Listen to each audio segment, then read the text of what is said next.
Welcome back Lord of the mysteries family. Circle of inevitability के एक और ऐतिहासिक और धमाकेदार एपिसोड में आप सबका स्वागत है। आज का सफर बेहद खास और बहुत बड़ा माइलस्टोन है, क्योंकि आज हम चैप्टर 991 से लेकर पूरे 1000वें चैप्टर तक की कहानी को पूरी तरह से डिकोड करने वाले हैं।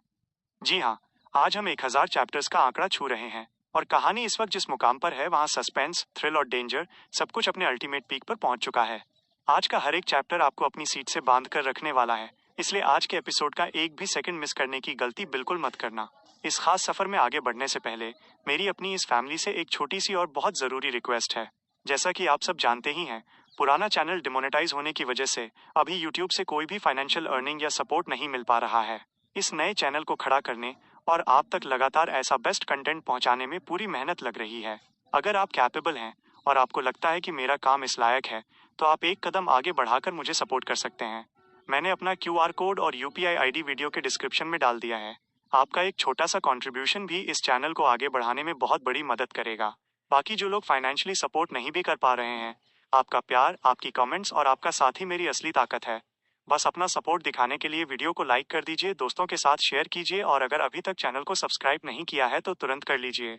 चलिए अब बिना किसी देरी के शुरू करते हैं आज का ये धमाकेदार और ऐतिहासिक decoding session. Chapter 991, proactive small talk. यह सस्पेक्ट करने के बाद कि ज़रातुस्त्रा ने ड्रीम ट्यूटरिंग क्लासेस और स्टार ट्यूटरिंग क्लासेस में टीचर्स को रिप्लेस कर दिया है, ताकि गहरमैन स्पैरो की इमेज को टारगेट किया जा सके, जो असल में ड्रीम सिटी में एग्जिस्ट ही नहीं करता था। लुमियन और दूसरों ने इस पर काफ़ी देर तक डिस्कशन किया, लेकिन फिर भी वे ऐसा करने के सिग्निफिकेंस और पर्पस को समझ नहीं पाए। उन्होंने एक लेटर लिखने का डिसीजन लिया, जिसे फ्रैंका और जेना अगले दिन स्टार ड्रीम प्रोविजन स्टोर ले जाकर मेल करेंगी, यह देखने के लिए कि मेजर अरकाना कार्ड होल्डर्स इस पर क्या ओपिनियन देते हैं। जब वे शिनहोंग डिस्ट्रिक्ट के रेंटेड अपार्टमेंट से निकलने की तैयारी में खड़े हुए, तो फ्रैंका को कुछ याद आया और उसने क्यूरियसली लुमियन की तरफ देखा।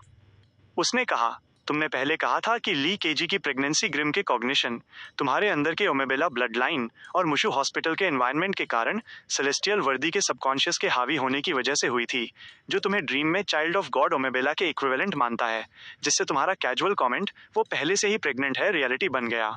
तो चाइल्ड ऑफ गॉड ओमेबेला के रूप में क्या तुम अब प्लांटर, अपोथेक्री और हेरेटिक स्पेलमास्टर पाथवेज की बियॉन्ड द पावर्स का यूज कर सकते हो?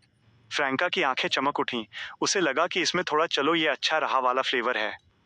बेशक ये ड्रीम सबकॉन्शियस की तरफ इशारा कर रहा था। जब तक ड्रीम सबकॉन्शियस इस पर बिलीव करता, कुछ भी हो सकता था। लुमियन ने यह देखने की कोशिश की कि क्या वो वैम्पायर, हार्वेस्ट प्रीस्ट और हेरेटिक स्पेलमास्टर से रिलेटेड एबिलिटीज का यूज कर सकता है, लेकिन उसकी सारी अटेम्प्ट्स फेल रहीं। ये काम नहीं कर रहा है।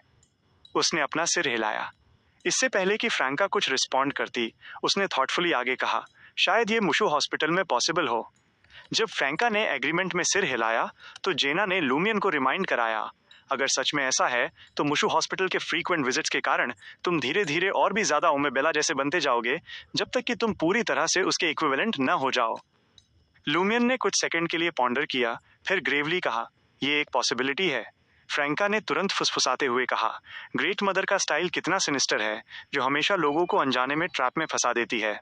कभी कभी विजिलेंट रहना भी बेकार लगता है। इस पॉइंट पर फ्रैंका ने खुद ही अपने क्वेश्चन का आंसर दिया। नाम से जज करें तो शायद ग्रेट मदर यिन यांग टर्म में यिन यानी डार्कनेस को सिंबलाइज करती हैं। अगला दिन संडे था। लुमियन फिर से लुडविग को ड्रीम ट्यूटरिंग क्लासेस में लेकर आया। बच्चे को क्लासरूम में भेजते समय उसने अपनी आई ऑफ कैलामिटी से फ्रंट डेस्क, वहां मिलने वाले हर टीचर और एंडरसन हुड को डिस्क्रीटली ऑब्जर्व किया। एंडरसन को छोड़कर बाकी सभी के फेट की मरकरी कलर की रिवर पास्ट के किसी न किसी पॉइंट पर एक ब्लैक कलर दिखा रही थी, जो डेथ को रिप्रेजेंट करता था। इनमें से कुछ ब्लैक पैचेस ब्लर हो चुके थे, जबकि कुछ अभी भी रिलेटिवली क्लियर थे, जो उस इल्यूजरी रिवर के साथ आगे बह रहे थे और दूर तथा पीछे छूटते जा रहे थे, जिससे उन्हें देखना मुश्किल हो रहा था। ये सच में रीबॉर्न लोग हैं। लुमियन ने एंडरसन हुड से कोई कन्वर्सेशन शुरू नहीं किया, बल्कि वो पीछे हटा और अपनी यूजुअल जगह पर बैठ गया। जैसे ही वो इस सिचुएशन को कैसे हैंडल किया जाए इस पर कंटेम्पलेट करने वाला था, उसने अचानक झो मिंगरुई को एक लूज स्काई ब्लू टी-शर्ट पहने हुए अपनी तरफ आते देखा। ज़रातुस्त्रा को गोली लगते हुए देखने और मिस्टर कुई को ऑब्जर्व करने के बाद भी बिजनेस इंग्लिश क्लास के लिए आना, याद रखना कितना डेडिकेटेड है। लुमियन ने म्यूज किया और झो मिंगरुई को ग्रीट करने के लिए खड़ा हो गया। इंटिस ग्रुप के फेलो एम्प्लॉयज के रूप में जो एक से ज्यादा बार मिल चुके थे, ये एक एक्सपेक्टेड कर्टसी थी। ये देखकर झो मिंगरुई ने भी ग्रीटिंग का जवाब दिया। जब लुमियन को लगा कि वो स्मूथली क्लासरूम की तरफ मुड़ जाएगा, झो मिंगरुई ठीक उसके सामने रुक गया। झो मिंगरुई ने चारों तरफ देखा और पूछा, क्या मिस्टर दा ने रिजाइन कर दिया है? मैं जब भी रिसेंटली आया हूं मैंने उन्हें नहीं देखा। तुम मिस्टर दा को जानते हो, राइट? हाँ, दानिजी। मैं उनके दिए हुए फ्लायर को देखकर ही अपने बच्चे को यहाँ एनरोल कराने लाया था। लुमियन ने सिंपली आंसर दिया। उसने एक्सपेक्ट नहीं किया था कि झो मिंगरुई उससे कैजुअल कॉन्वर्सेशन इनिशिएट करेगा और यहाँ तक कि ओरेकल डैनेट्स के बारे में पूछेगा। ज़रातुस्त्रा इंसिडेंट से स्टिमुलेट होकर क्या झो मिंगरुई ने अपने आसपास की हिडन एनोमलीज को और एक्टिवली एक्सप्लोर करना शुरू कर दिया है और हम जैसे प्रॉब्लमेटिक लोगों के साथ ज़्यादा बोल्डली इंगेज हो रहा है, और इसी वजह से उसने डिस्कवर किया कि ड्रीम ट्यूटरिंग क्लासेस के टीचर द रिसेंटली दिखाई नहीं दिए हैं। ये अच्छी न्यूज़ है। इसका एक डाउनसाइड भी है। अगर वो इसी तरह इन्वेस्टिगेट करता रहा तो कौन जानता है कि कब मेरी टीम और मुझे बिना किसी वार्निंग के ड्रीम से बाहर किक कर दिया जाए, ठीक मिस्टर कुई की तरह। लुमियन के थॉट्स तेजी से दौड़े, जिससे उसने एक रफ जजमेंट फॉर्म किया। इससे पहले कि झो मिंगरुई आगे कुछ पूछता, उसने आह भरी और कहा, मिस्टर दा ने रिजाइन नहीं किया, उनका देहांत हो गया है। झो मिंगरुई की गेज अचानक फ्रीज हो गई। उसका शॉक और सरप्राइज उसके चेहरे पर साफ दिख रहा था। ऐसी न्यूज सुनने पर एक नॉर्मल पर्सन का ये एक्सपेक्टेड रिएक्शन था। ये कब हुआ? क्या हुआ था?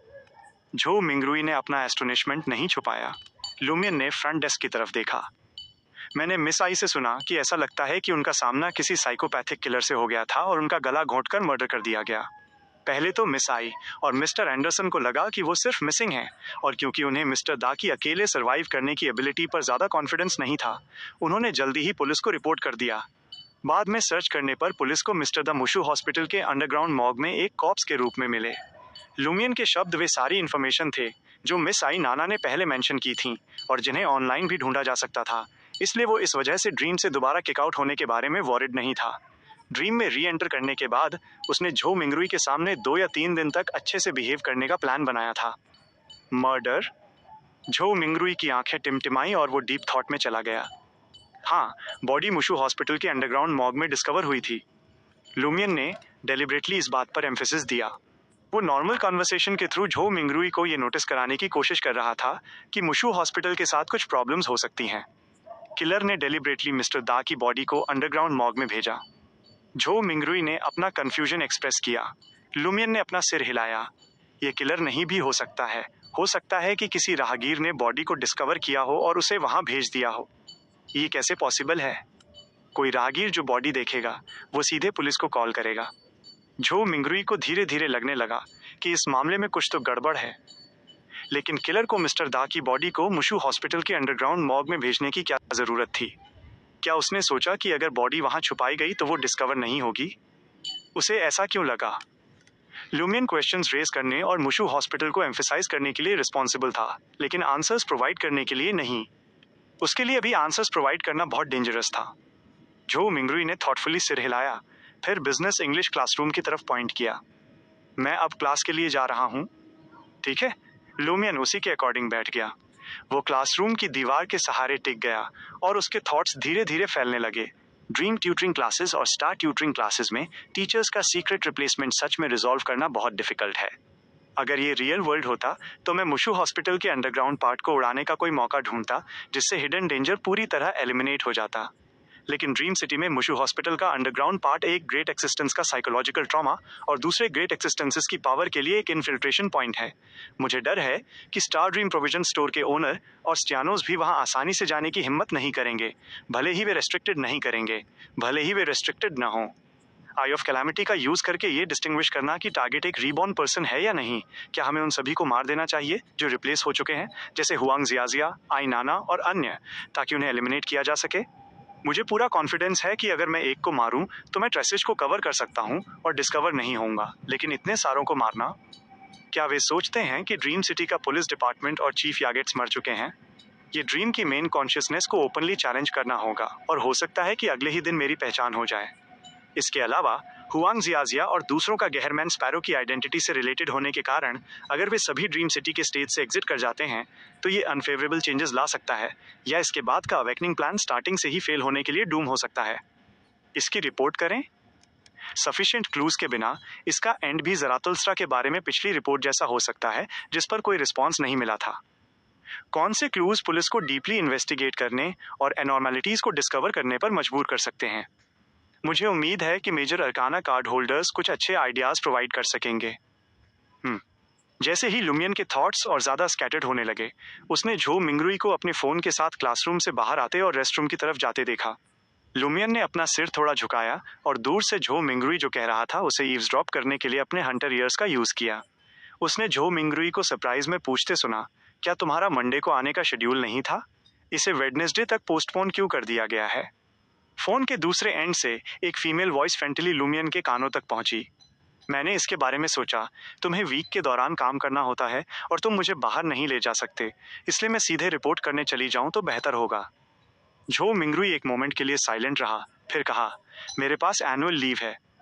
कोई बात नहीं, तुम मुझे वीकेंड पर बाहर ले जा सकते हो, फोन पर फीमेल वॉइस ने चीयरफुली कहा।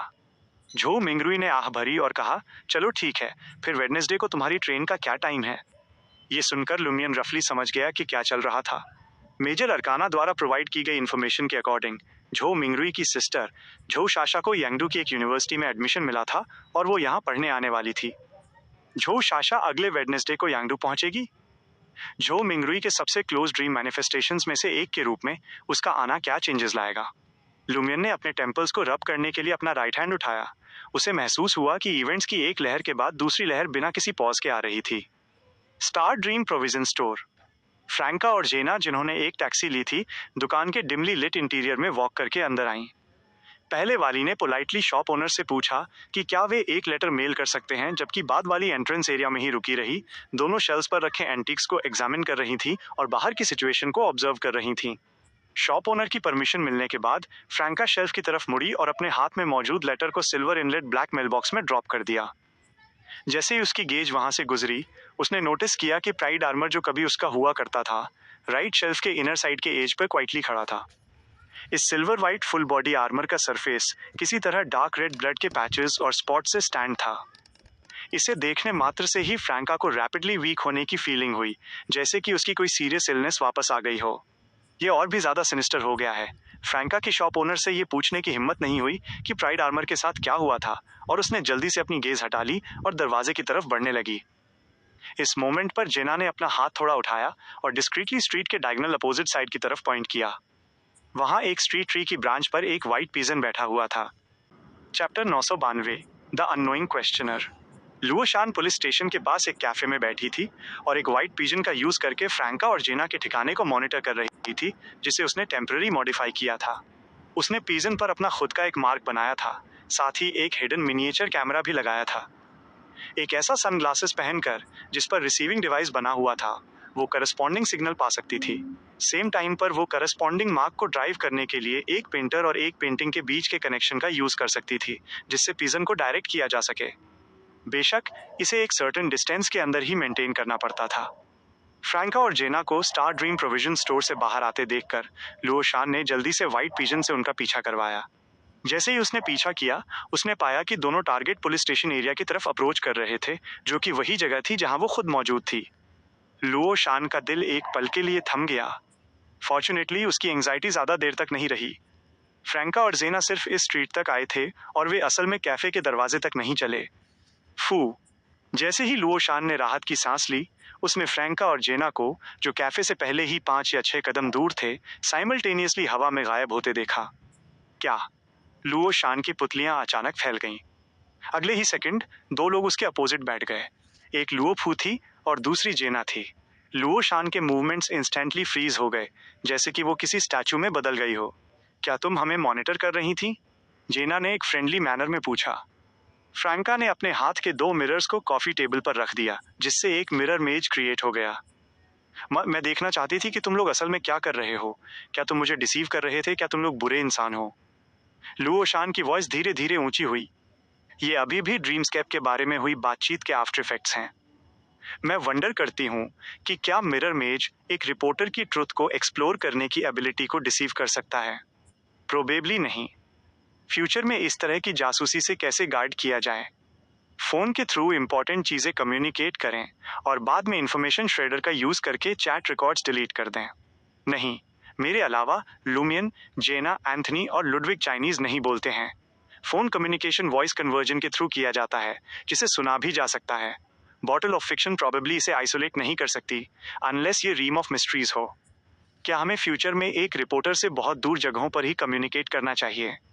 फ्रैंका ने एक इंस्टेंट में कई चीजों के बारे में सोचा। सडनली उसे एक फ्लैश ऑफ इंस्पिरेशन मिला और उसने लुओ शान की तरफ देखा। अगर तुम चाहो तो तुम हमें ओपनली फॉलो कर सकती हो, अगर तुम देखना चाहो तो तुम साइड से वॉच कर सकती हो। बस बात यह है कि कुछ चीजें ज्यादा डेंजरस होंगी, शायद हम खुद को भी अच्छे से प्रोटेक्ट न कर पाएं। अगर हम इस तरह की चीज का सामना करने जा रहे होंगे तो हम तुम्हें एडवांस में बता देंगे और तुम वे कर सकती हो कि तुम फॉलो करना चाहती हो या नहीं।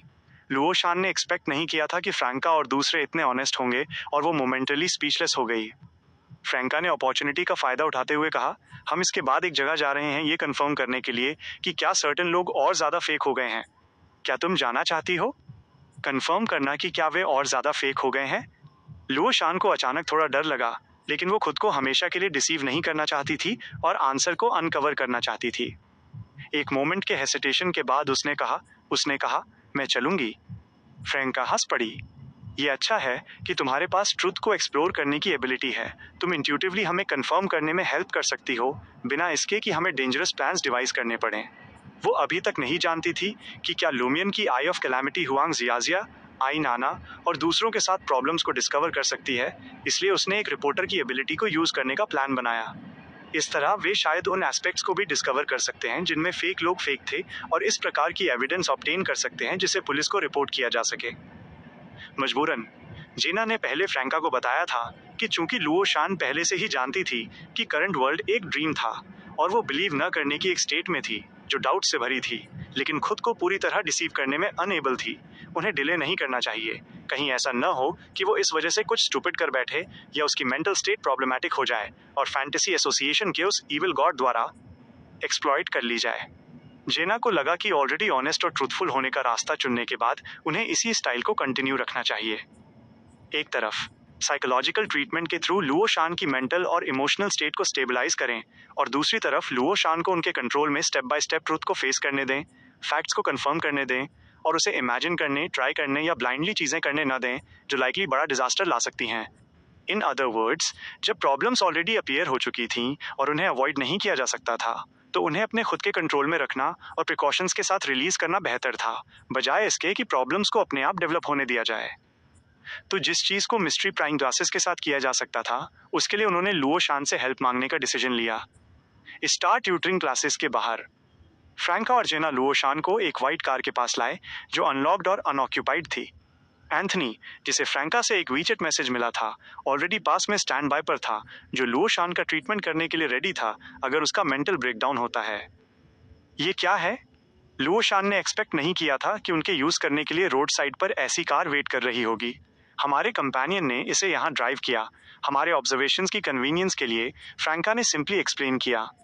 लुओ शान ने अंडरस्टैंडिंग में पूछा, लुमिना जिसने हमारे साथ कार्ड्स खेले थे? इसी तरह फ्रैंका और दूसरों ने उसे इंट्रोड्यूस किया था। सॉर्ट ऑफ जेना का स्पेक्टेटर को स्टेज पर लाने का कोई इंटेंशन नहीं था। कुछ देर बाद उन्होंने हुआंग जियाजिया को स्टार ट्यूटरिंग क्लासेस से बाहर आते देखा। ये वही है, फ्रैंका ने क्विकली लुओ शान को इन्फॉर्म किया। लुओ शान ने कार की विंडो से अपना राइट हैंड उठाया और अपने आई सॉकेट्स के साइड्स को पिंच किया। उसने तब टारगेट पर्सन को विंडोज, स्ट्रीट ट्रीज और कार्स के साथ ओवरलैप होते देखा। उसने टारगेट की बॉडी से बड़ी संख्या में इनविजिबल थ्रेड्स को फ्लोट करते हुए भी देखा, जो स्काई की तरफ एक्सटेंड हो रहे थे। ये थ्रेड्स टारगेट के जॉइंट्स और ऑर्गन्स से बंधे हुए थे। इन इनविजिबल थ्रेड्स के पुलिंग के साथ टारगेट ने करस्पॉन्डिंग मूवमेंट्स किए और नियरेस्ट बस स्टॉप की तरफ वॉक करने लगा। ये बिल्कुल स्ट्रिंग्स पर नाचने वाली पपेट की तरह है। लुओ शान के रोंगटे खड़े हो गए। जब उसने पहले ट्रुथ को एक्सप्लोर किया था तो उसने आसपास के लोगों के साथ ऐसी सिमिलर सिचुएशंस नहीं देखी थी, या यूं कहें कि सिमिलर सिचुएशंस इतनी ऑब्वियस नहीं थी कि उसके द्वारा नोटिस की जा सकें। जो टाइम उसके पास था उसका एडवांटेज लेते हुए लुओ शान ने पास से गुजरने वाले पेडेस्ट्रियंस को ऑब्जर्व किया। उसने देखा कि इन पेडेस्ट्रियंस के पास भी बड़ी संख्या में इनविजिबल थिन थ्रेड्स थे जो स्काई की तरफ फ्लोट कर रहे थे, लेकिन ये थ्रेड्स बहुत लूज थे, बिना उस टेंशन के जो ह्यूमन बॉडी को मूवमेंट्स कराने के लिए पुल करती है। लुओ शान की बॉडी अचानक टेंस हो गई, फिर वो कार की रियर सीट के बैकरेस्ट के सहारे साइडवेज झुक गई। उसने अपना एक्सप्लोरेशन एंड किया और ऐसे कहा जैसे वो स्लीप टॉकिंग कर रही हो, ये वाकई में और ज्यादा फेक है। स्पेसिफिक डिटेल्स क्या हैं? जेना ने बिजनेस डिस्कस करके लुओ शान पर हुए इमोशनल इम्पैक्ट को एलिवेट करने की कोशिश की। फ्रैंका ने एंथनी को एक मैसेज भेजा, टारगेट की स्टेट को क्लोजली मॉनिटर करो। लुओ शान ने एक फ्लोटिंग वॉइस में उस सीन को डिस्क्राइब किया जो उसने देखा था और टारगेट तथा नॉर्मल लोगों के बीच का कंपैरिजन बताया। इस प्रोसेस के दौरान एंथनी जो डिस्गाइज में था, उसने रोड साइड पर स्मोकिंग करने वाले एक मिडिल अज्ड मैन होने का प्रिटेंड किया। वो लुओ शान के करीब आया और क्वाइटली प्लेकेट का यूज करने लगा। लुओ शान के बोलना फिनिश करने के बाद वो पूरी तरह साइलेंट हो गई। उसने एक शब्द भी नहीं कहा। जेना और फ्रैंका ने उसकी तरफ सिंपैथेटिकली देखा, टेम्परेरी कोई नया टॉपिक स्टार्ट नहीं किया। वे एंथनी के नोटिफिकेशन का वेट कर रहे थे। केवल जब एंथनी ने कहा कि ये ओके है, तब वे बोलेंगे, और केवल जब एंथनी ने बताया कि किन एस्पेक्ट्स के बारे में बात करनी है, तब वे करस्पॉन्डिंग लैंग्वेज कंस्ट्रक्ट करेंगे। मैं चाहती हूँ, मैं नॉर्थ सिटी सिमेट्री जाना चाहती हूँ, लुओ शान फाइनली बोली। ठीक है, फ्रैंका तुरंत एग्री हो गई। सेम टाइम पर उसे एंथनी से एक मैसेज मिला जिसने अपनी पीठ मोड़ी हुई थी और वॉइस इनपुट का यूज किया था। टारगेट की इमोशनल स्टेट कुछ हद तक स्टेबलाइज हो गई है, लेकिन अभी भी नेगेटिविटी, पेसिमिज्म और डिस्पेयर के रेमिनेंट्स बाकी हैं। किसी भी चीज के बारे में बात मत करो। करंट सिचुएशन में कोई भी कैजुअल वर्ड्स टारगेट को स्टिम्युलेट कर सकते हैं। केवल तब आंसर दो जब वो पूछे। फ्रैंका ने इन मैसेजेस को जेना को फॉरवर्ड कर दिया, फिर कार स्टार्ट की और मेन रोड पर ड्राइव करने लगी। कार में फिर से सन्नाटा छा गया, जिसमें सिर्फ इंजन का फेंट साउंड आ रहा था। जब व्हीकल नॉर्थ सिटी ओवरपास पर पहुंचा, लुओ शान, जो ऐसा लग रहा था जैसे एक क्ले पपेट बन गई हो, उसने खुद से मटमैर किया, रियलिटी में बाहर की उस दुनिया में क्या कोई और मैं है? हाँ, जेना ने आंसर दिया। उसने स्ट्रिक्टली साइकियाट्रिस्ट के इंस्ट्रक्शंस को फॉलो किया, केवल लुओ शान के क्वेश्चंस का बिना किसी एक्सपेंशन के आंसर दिया। लुओ शान फिर से साइलेंट हो गई। Finally car north city symmetry पहुंची और पार्किंग लॉट में रुक गई। लुओ शान ने डोर हैंडल को प्रेस किया, कुछ सेकंड के लिए पॉज किया और कहा, मैं अकेली अंदर जाऊंगी, तुम्हें फॉलो करने की जरूरत नहीं है।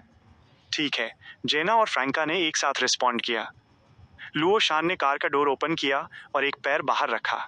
इस मोमेंट पर उसने अपनी बॉडी को हाफ टर्न किया और डार्क आइज के साथ पूछा, क्या तुम लोग यहाँ झो मिंगरुई को अवेकन करने आए हो? हाँ, जेना ने इसे छुपाया नहीं।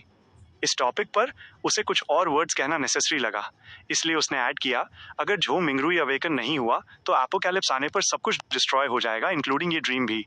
और एपोकैलिप्स अब से सिर्फ कुछ ही साल दूर है। लुओ शान ने एम्प्टी आइज के साथ अपने सामने के सीट कवर को देखा, जैसे कि वो डिटेल्स कंफर्म करना चाहती हो। झो मिंगरुई को सोने की क्या जरूरत थी? एक इविल फोर्स के अगेंस्ट फाइट करने के लिए, फ्रैंका ने कंसाइजली एक्सप्लेन किया। ये उस स्टोरी के कोर के साथ कंसिस्टेंट था जो उसने पहले बनाई थी। लुओ शान ने अपना प्रीवियस पोस्चर मेंटेन रखा और सबकॉन्शियसली पूछा, क्या वो इविल फोर्स डिफीट हो चुकी है जिससे झो मिंगरुई को अवेकन किया जा सके? क्या? ये क्वेश्चन सुनकर फ्रैंका और जेना दोनों शॉक हो गईं। उन्होंने एक दूसरे की तरफ देखा, एक मोमेंट के लिए लुओ शान के क्वेश्चन का आंसर देने में अनेबल रहीं। हाँ, अगर सेलेस्टियल वर्दी का कॉन्शियसनेस डिफीट हो चुका होता तो मिस्टर फूल अपने आप जाग सकते थे। अगर वो डिफीट नहीं हुआ था तो उन्हें फोर्सिबली अवेकन करना एसेंशियली उस सिचुएशन से कैसे डिफरेंट होता जो उनके सोने जाने से पहले थी? या क्या अवेकनिंग का एक्ट खुद सेलेस्टियल वर्दी के कॉन्शियसनेस की डिफीट को सिंबलाइज करता है?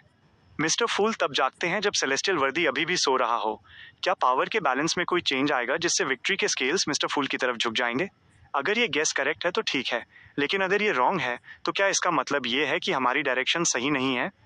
मेजर अरकाना ने हमेशा अवेकनिंग पर फोकस किया है, लेकिन क्या हमें एक्चुअली पहले सेलेस्टियल वर्दी को वीक करना चाहिए? हम करेंटली अभी भी सिचुएशन को कंफर्म करने की स्टेज में हैं। हम श्योर नहीं हैं कि वो इविल फोर्स अभी तक डिफीट हुई है या नहीं। फ्रैंका ने ट्रूथफुली आंसर दिया। लुओ शान ने अपने लिप को बाइट किया और कोई और क्वेश्चन नहीं पूछा। वो कार से पूरी तरह बाहर निकली और सिमेट्री के अटैच फ्लावर शॉप में वॉक करके गई। उसने व्हाइट क्राइजेंथेमम्स के 2 बंचेस खरीदे। वो धीरे धीरे आगे बढ़ी। उसकी फिगर धीरे धीरे टॉमस्टोन्स के बीच गायब हो गई। Chapter 993, important person. Xinhong district के रेंटेड अपार्टमेंट में फ्रैंका ने लुओ शान के ऑब्जर्वेशंस के रिजल्ट्स और उसके द्वारा उठाए गए क्वेश्चंस को रिकाउंट किया और फाइनली कहा, जितना ज्यादा मैं इस बारे में सोचती हूँ उतना ही मुझे लगता है कि कुछ गड़बड़ है। मेजर अरकाना ने अपने मटेरियल्स में क्लियरली मेंशन किया था कि मिस्टर फूल सेलेस्टियल वर्दी के कॉन्शियसनेस के अगेंस्ट फाइट करने के लिए सोने गए थे, तो वे सोली मिस्टर फूल को अवेकन करने पर ही क्यों फोकस्ड हैं, बजाय सेलेस्टियल वर्दी को वीक करने में हेल्प करने के?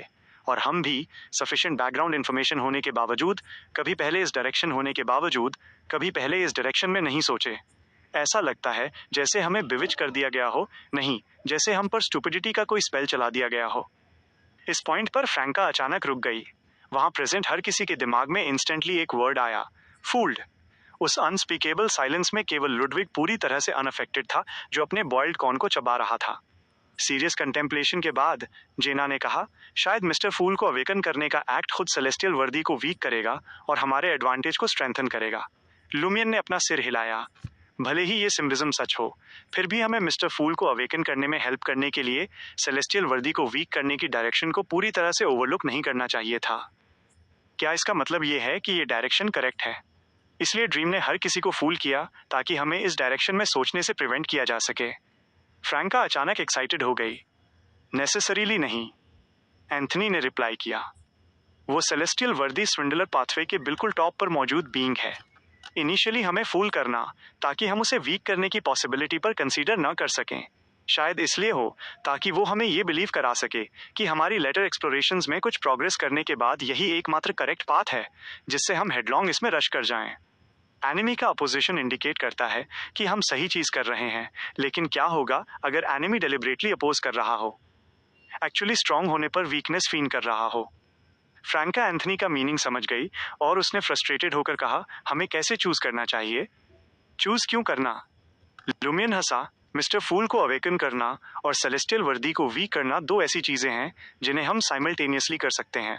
वो खड़ा हो गया और छोटे लिविंग रूम में पेसिंग करने लगा और वॉक करते हुए बोलने लगा, चलो उन पॉसिबल गोल्स को रीएनालाइज करते हैं जिन्हें ज़रातुस्त्रा उन एक्शंस के थ्रू अचीव करना चाहता था।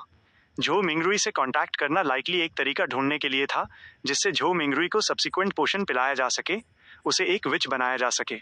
इस प्रकार एक fixed long term mirror person create किया जा सके और कुछ हद तक झो मिंगरुई के सेल्फ परसेप्शन को शेक किया जा सके। इंटिस ग्रुप के साथ मर्जर और रीस्ट्रक्चरिंग नेगोशिएशन ज्यादा मनी और रिसोर्सेज ऑब्टेन करने के लिए थी और मर्ड रोजिल का यूज करके हुआंग ताओ को इरोड और इन्फ्लुएंस करना भी लाइकली सेम पर्पस के लिए था। गेहरमैन स्पैरो के लाइफ एक्सपीरियंस से रिलेटेड ड्रीम मैनिफेस्टेशंस को एलिमिनेट और रिप्लेस करना द वर्ल्ड को वीक करने के लिए हो सकता है, जो इनडायरेक्टली मिस्टर फूल को वीक कर रहा है। ये एक्शंस करंटली सेलेस्टियल वर्दी को अवेकन करने का कोई इंटेंट शो नहीं करते हैं, हालांकि मनी और रिसोर्सेज एक्यूमुलेट करना बियरली काउंट हो सकता है। जैसे ही जेना, फ्रैंका और एंथनी ने थोड़ा सिर हिलाया, लुमियन खुद को कॉन्ट्रडिक्ट करने लगा। नहीं, झो मिंगरुई के लिए एक फिक्स्ड मिरर पर्सन क्रिएट करना सेलेस्टियल वर्दी के लिए भी हो सकता है, ताकि वो मिरर पर्सन के थ्रू ज्यादा इनिशिएटिव गेन कर सके, ग्रेजुअली अपर हैंड पा सके और इस तरह अवेकन हो सके। गेहरमैन स्पैरो से रिलेटेड ड्रीम मैनिफेस्टेशंस को एलिमिनेट करना मिस्टर फूल को वीक करने के लिए है, लेकिन उन्हें अपने खुद के लोगों से रिप्लेस करना और जियाजिया को दूर ले जाना बाद में रियल को फेक के साथ कंफ्यूज करने के लिए है, जिससे द वर्ल्ड की आइडेंटिटी मिस्टर फूल के बजाय सेलेस्टियल वर्दी की तरफ पॉइंट करे। ये भी एक काइंड ऑफ अवेकनिंग है। हाउएवर, ये अवेकनिंग सभी मिस्टर फूल को वीक करने के साथ आती हैं, इन दोनों को सेपरेट नहीं किया जा सकता। लुमियन का पॉइंट ये था कि सेलेस्टियल वर्दी को वीक करना और मिस्टर फूल को अवेकन करना दोनों करने की जरूरत है, और कभी कभी वे एक्चुअली सेम चीज के डिफरेंट एस्पेक्ट्स होते हैं। फ्रैंका ने सक्सिंक्टली कंकर किया, लेकिन हम सेलेस्टियल वर्दी को वीक कैसे कर सकते हैं? Major arcana card holders celestial वर्दी की पास सिचुएशन के बारे में नहीं जानते थे। नहीं उन्होंने मेंशन किया कि ड्रीम सिटी का कौन सा कैरेक्टर सेलेस्टियल वर्दी से क्लोजली रिलेटेड था। फ्रैंका सेलेस्टियल वर्दी को वीक करने के लिए कोई टारगेट नहीं ढूंढ सकी, वहां कोई स्टार्टिंग पॉइंट नहीं था। करेंटली केवल पेंगडेंग पर सेलेस्टियल वर्दी से रिलेटेड होने का सस्पेक्ट है, लेकिन इसे अभी कंफर्म नहीं किया जा सकता। एंथनी ने कहा, जो कंफर्म किया जा सकता है वो ये है कि पेंगडेंग का ड्रीम सिटी में डेफिनेटली एक स्पेशल स्टेटस है। लुमियन ने थोड़ा सिर हिलाया। ये कंक्लूजन एंथनी के एनकाउंटर और पेंगडेंग द्वारा मैजिक मिरर अरोड्स को रेंट पर लेने से ड्रॉ किया गया था। लुमियन ने तब कहा, एक्चुअली एक जगह है जिसे सेलेस्टियल वर्दी से क्लोजली रिलेटेड होना कंफर्म किया जा सकता है। फ्रैंका और जेना के थॉटफुल एक्सप्रेशंस को देखकर लुमियन ने डायरेक्टली आंसर दिया, मुशु हॉस्पिटल। बिना किसी क्लोज रिलेशनशिप के, बिना किसी प्रायर कोऑपरेशन इंटेंशन के, सेलेस्टियल वर्दी गेहरमैन स्पैरो से रिलेटेड ड्रीम मैनिफेस्टेशंस के कॉप्स को मुशु हॉस्पिटल के अंडरग्राउंड मॉग में नहीं भेजता, उन्हें वहां रीबॉर्न होने नहीं देता, और उस काइंड ऑफ रीबर्थ के कारण करस्पॉन्डिंग मैनिफेस्टेशन पूरी तरह से सेलेस्टियल वर्दी का सोल पपेट बन जाता। मुशु हॉस्पिटल का अंडरग्राउंड पार्ट, फ्रैंका ने कहा, जो एक शार्प ब्रेथ ड्रॉ किए बिना नहीं रह सकी। वो वही जगह थी जहां एक ग्रेट एग्जिस्टेंस का साइकोलॉजिकल ट्रॉमा मटेरियलाइज हुआ था, जो दूसरे ग्रेट एग्जिस्टेंसेस के लिए अपनी पावर इन्फिल्ट्रेट करने का की नोड था। वो जगह जहां सेलेस्टियल वर्दी ने एक्सक्लूसिव मैरियोनेट्स क्रिएट किए थे। एक ऐसी जगह जहां सीक्वेंस शून्य के ट्रू गॉड्स भी आसानी से इंट्रोड करने की हिम्मत नहीं करते थे। लुमियन रिस्पॉन्स में हंसा। मैं आज रात मुशु हॉस्पिटल के एक इम्पॉर्टेंट पर्सन से कांटेक्ट करने जा रहा हूँ ये देखने के लिए कि क्या मैं कोई यूजफुल इंटेलिजेंस ऑब्टेन कर सकता हूँ। Late at night. लुओ शान ने अभी भी बेड पर लेटने का चूज किया, डीप स्लीप में एंटर करने की कोशिश करते हुए। अगर वर्ल्ड एक्सप्लोड नहीं होता है तो मैं हॉलीडे नहीं लूंगी। भले ही ये सच में एक ड्रीम है, ड्रीम शैटर होने से पहले मुझे काम पर जाना ही होगा जब मुझे जरूरत होगी। लुओ शान ने हाफ सेल्फ मॉकली और हाफ सेल्फ कंफर्टिंगली मरमर किया। फिर उसने अपनी आंखें क्लोज कर लीं और काफी देर बाद फाइनली अपने ट्रबल थॉट्स और इमोशंस को सप्रेस करके सो गई। इस बार सोने के बाद उसने सेमी ट्रांसपेरेंट बैरियर की गार्डिंग कंटिन्यू रखने के लिए तुरंत अपने शेमन वर्ल्ड में एंटर नहीं किया, बल्कि वो मडल हेडेड हो गई, ठीक वैसे ही जैसे वो बियॉन्डर बनने से पहले सोती थी। उसने वैगली अपने कानों में एक वॉइस इको होते हुए सुनी। ट्रूथ फेक बन सकता है, फॉल्सहुड ट्रू बन सकता है। The celestial worthy of heaven and earth for blessings. Truth fake बन सकता है, फॉल्सहुड ट्रू बन सकता है। The celestial worthy of heaven and earth for blessings. Crimson moon hospital के एज पर एक सेक्युलर कॉर्नर में जहां बहुत सारे मशरूम ग्रो हो रहे थे, लुमियन, जो एक डेमनेस ऑफ डिस्पेयर में ट्रांसफॉर्म हो चुका था और एक ब्लाउज पहने हुआ था, उसने पेशेंटली कुछ देर वेट किया। उसने ग्रिम को अचानक एक पर्सन के साथ थोड़ी दूर आगे अपीयर होते देखा, जैसे वे दूसरी दुनिया से रियल एरिया में वॉक करके आ रहे हों। रेस्पेक्टेड चाइल्ड ऑफ गॉड, ये लू योंगान है जो मुशु हॉस्पिटल में ऑब्स्टेट्रिक्स की डीन है। ग्रिम ने अपने कंपेनियन को इंट्रोड्यूस किया।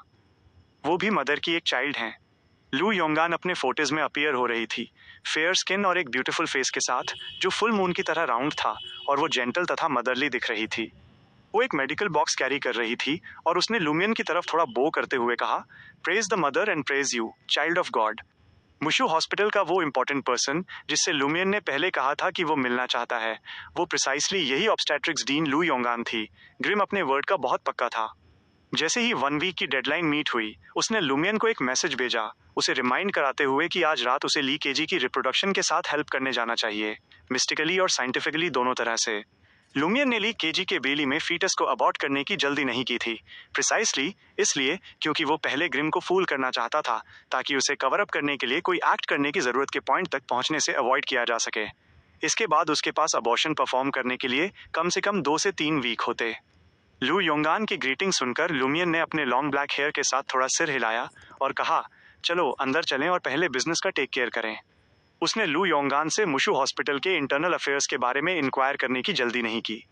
इसे स्लोली करना था, प्रॉपर ग्राउंड वर्क के साथ, ये सोचते हुए कि कौन सी चीजें चाइल्ड ऑफ गॉड को ऑलरेडी पता होनी चाहिए और जिनके बारे में पूछने की जरूरत नहीं है। जी चाइल्ड ऑफ गॉड, ग्रिम और लू योंगान ने एक साथ रिस्पॉन्ड किया। उनके एक्सप्रेशन सीरियस हो गए। लुमियन उनकी तरफ वॉक करके गया और उनके शोल्डर्स को ग्रैब कर लिया। फिर उसने अपने राइट शोल्डर पर मौजूद ब्लैक मार्क को एक्टिवेट किया, स्पिरिट वर्ल्ड ट्रैवर्सल का यूज करके सीधे ली केजी के हॉस्पिटल रूम में अपीयर होने के लिए। ली केजी, जो थॉट्स में खोया हुआ अपने बेली को टच कर रहा था, सीधे बैठ गया और सीलिंग पर मौजूद जेलीफिश लाइक मशरूम थोड़ा नीचे सिंक हो गया। ली केजी को अपनी तरफ थोड़े सरप्राइज के साथ देखते हुए लुमियन ने उसे अपनी लेफ्ट आई विंग की, ये हिंट देते हुए कि इसके पीछे एक रीजन था और वो अभी के लिए साथ निभाए। ली केजी ने सडन रियलाइजेशन का एक एक्सप्रेशन शो किया, तुम यहाँ मेरी हेल्प करने आए हो? ये वर्ड सुनकर ग्रिम चाइल्ड ऑफ गॉड के स्टनिंगली ब्यूटीफुल फेस को देखने के लिए अपना सिर घुमाए बिना नहीं रह सका। उसने ली केजी को डिसीव करना कब मैनेज किया। ग्रिम और लू योंगान दोनों ने टारगेट को कंट्रोल करने के लिए अपनी एबिलिटीज यूज करने की जरूरत को एंटिसिपेट किया था।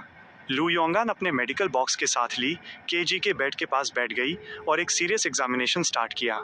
लगभग 1 मिनट के बाद उसने अपना सिर घुमाया और कहा, फीटस बहुत हेल्दी है और अच्छी तथा क्विकली डेवलप हो रहा है। ग्रिम ने तुरंत चाइल्ड ऑफ गॉड को थम्स अप दिया, फिर से प्रेज करते हुए जैसी आपसे उम्मीद थी।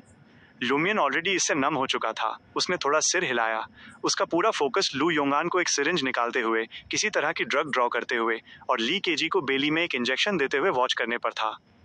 फिर लू योंगान का मैटरनल रेडियंस और भी ज्यादा ऑब्वियस हो गया, क्योंकि उसने वर्चुअली दोनों हाथों से ली केजी के बेली को सहलाना शुरू कर दिया।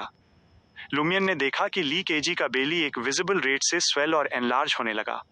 सिर्फ 1 या 2 मिनट में ये 6 मंथ की प्रेगनेंसी जैसा दिखने लगा। मैं उसकी हार्ट बीट फील कर सकता हूँ। ली केजी ने अपने बेली को फिर से टच किया। लू योंगान ने अपने इंस्ट्रूमेंट्स और ड्रग्स को वापस रख दिया और लुमियन की तरफ स्माइल की। चाइल्ड ऑफ गॉड, 2 वीक में फिर से आना और हम इमिनेंट बर्थ की स्टेज में एंटर कर सकते हैं। एक्सीलेंट। लुमियन ने इनसिंसियरली सिर हिलाया। मैं इसे शॉर्टली अबॉर्ट कर दूंगा। जितना जल्दी ये अबॉर्ट होगा उतना ही सेफर रहेगा। हम अब लीव कर रहे हैं। लुमियन ने ली केजी को एक और मीनिंगफुल लुक दिया। फिर उसने लू योंगान जो वापस वॉक करके आ चुकी थी और ग्रिम जो ऑलरेडी उसके साइड में था के साथ प्रीवियस सेक्युलैर्ड कॉर्नर में वापस टेलीपोर्ट किया। लुमियन ने ग्रिम और लू योंगान को गुड बाय कहने और लीव करने का चांस नहीं दिया।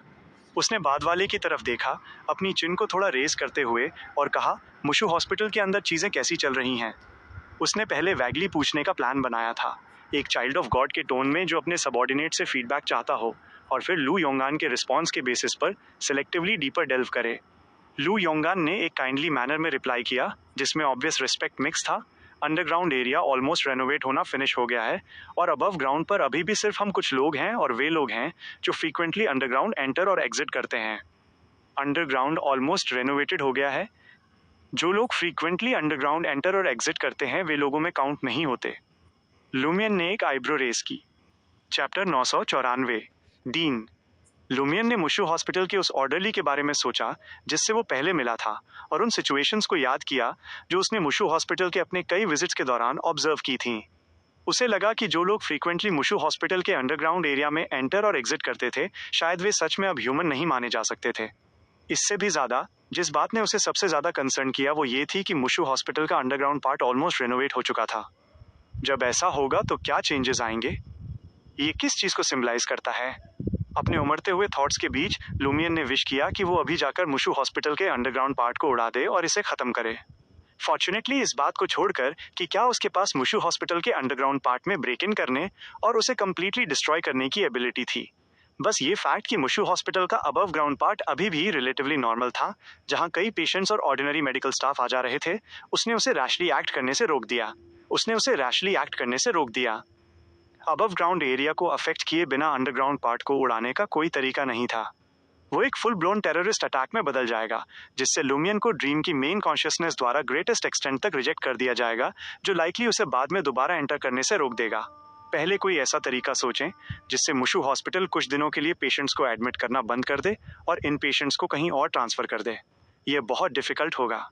लुमियन ने लू योंगान की तरफ देखा और केयरफुली पूछा, क्या अंडरग्राउंड मॉर्ग में अभी भी रीबर्थ के लिए वेट कर रहे कॉप्स मौजूद हैं? इस मोमेंट पर तो नहीं।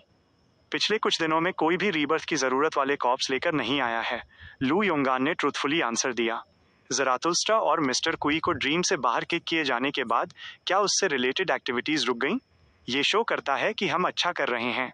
थ्योरेटिकली सेलेस्टियल वर्दी के पास सिर्फ ये कुछ सबऑर्डिनेट से ज्यादा होना चाहिए था और उसे सबऑर्डिनेट्स के ड्रीम सिटी में एंटर करने के लिए कोई रास्ता या मीडियम ढूंढना चाहिए था।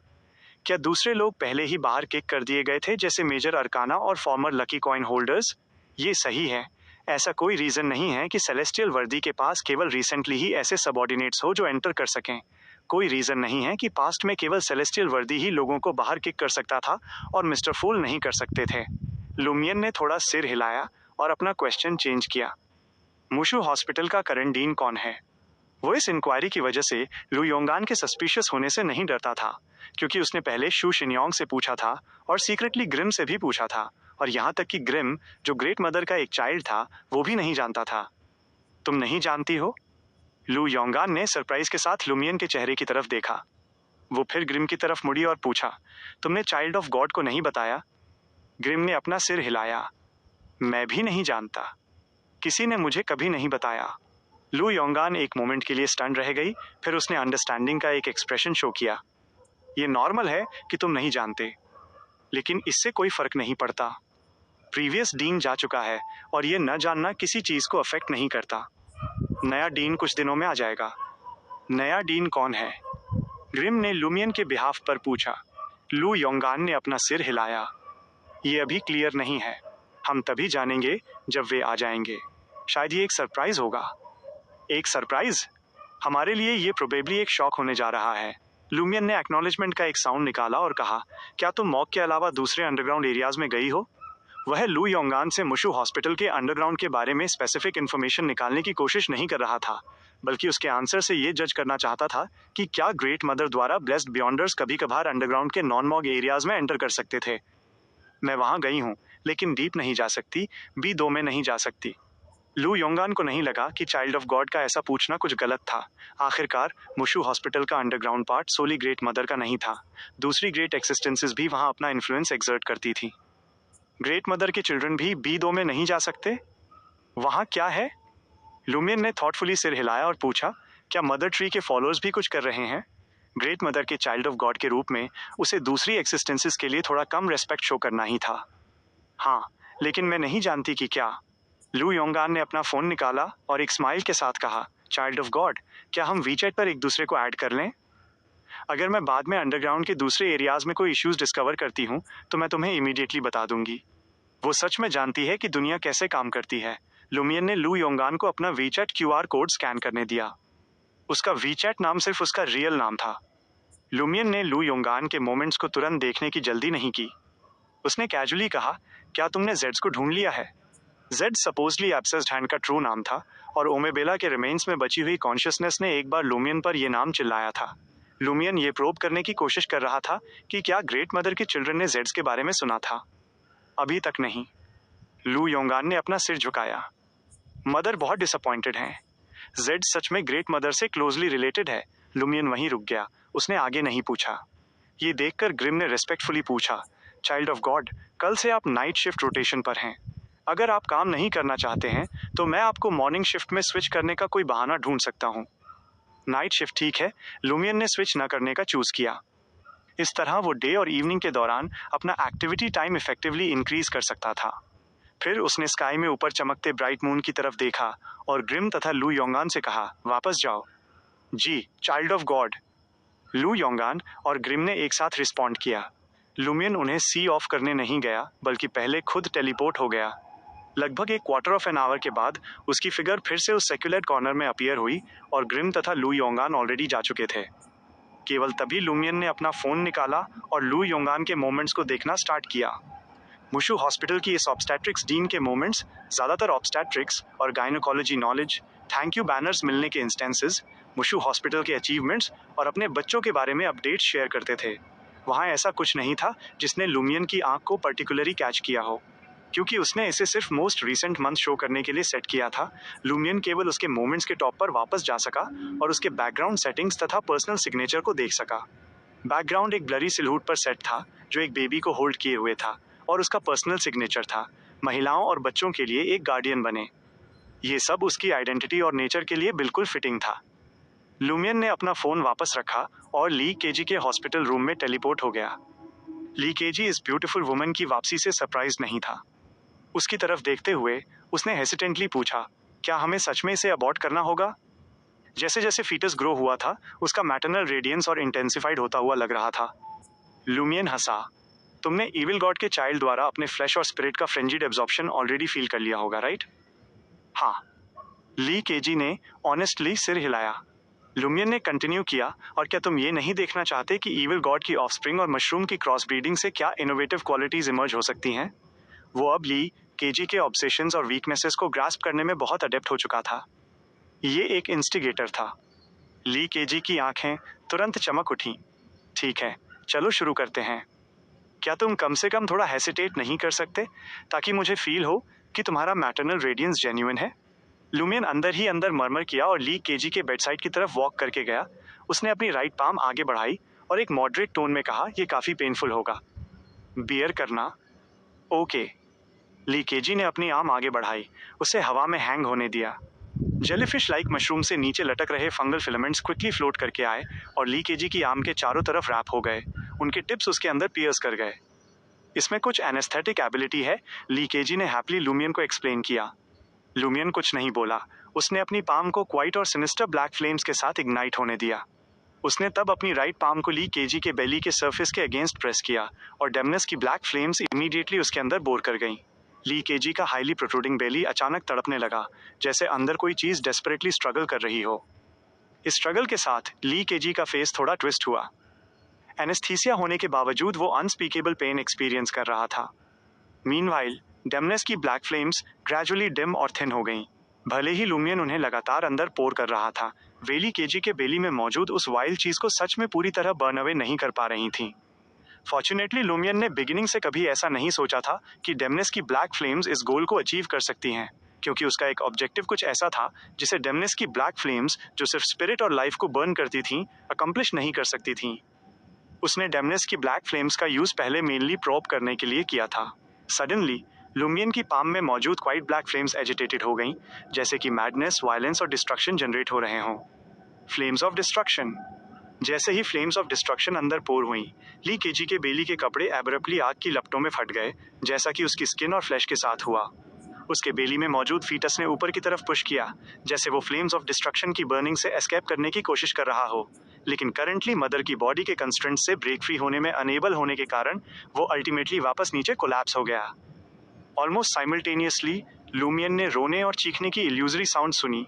उसे ऐसा लगा जैसे उसके चारों तरफ एक वास्ट ग्रीन विल्डरनेस अपीयर हो गई हो, जहां हर फ्लावर और ब्लेड ऑफ ग्रास पहले विगरसली ग्रो हुए लाइफ से भरपूर और फिर स्वीपिंग ब्लैक फ्लेम्स द्वारा एंगल्फ कर लिए गए। आह! ली केजी भी एगोनी में चीख उठा। उसका एब्डोमेन बर्न थ्रू होने का पेन उससे कहीं ज्यादा था जितना मोस्ट लोग एंड्योर कर सकते थे।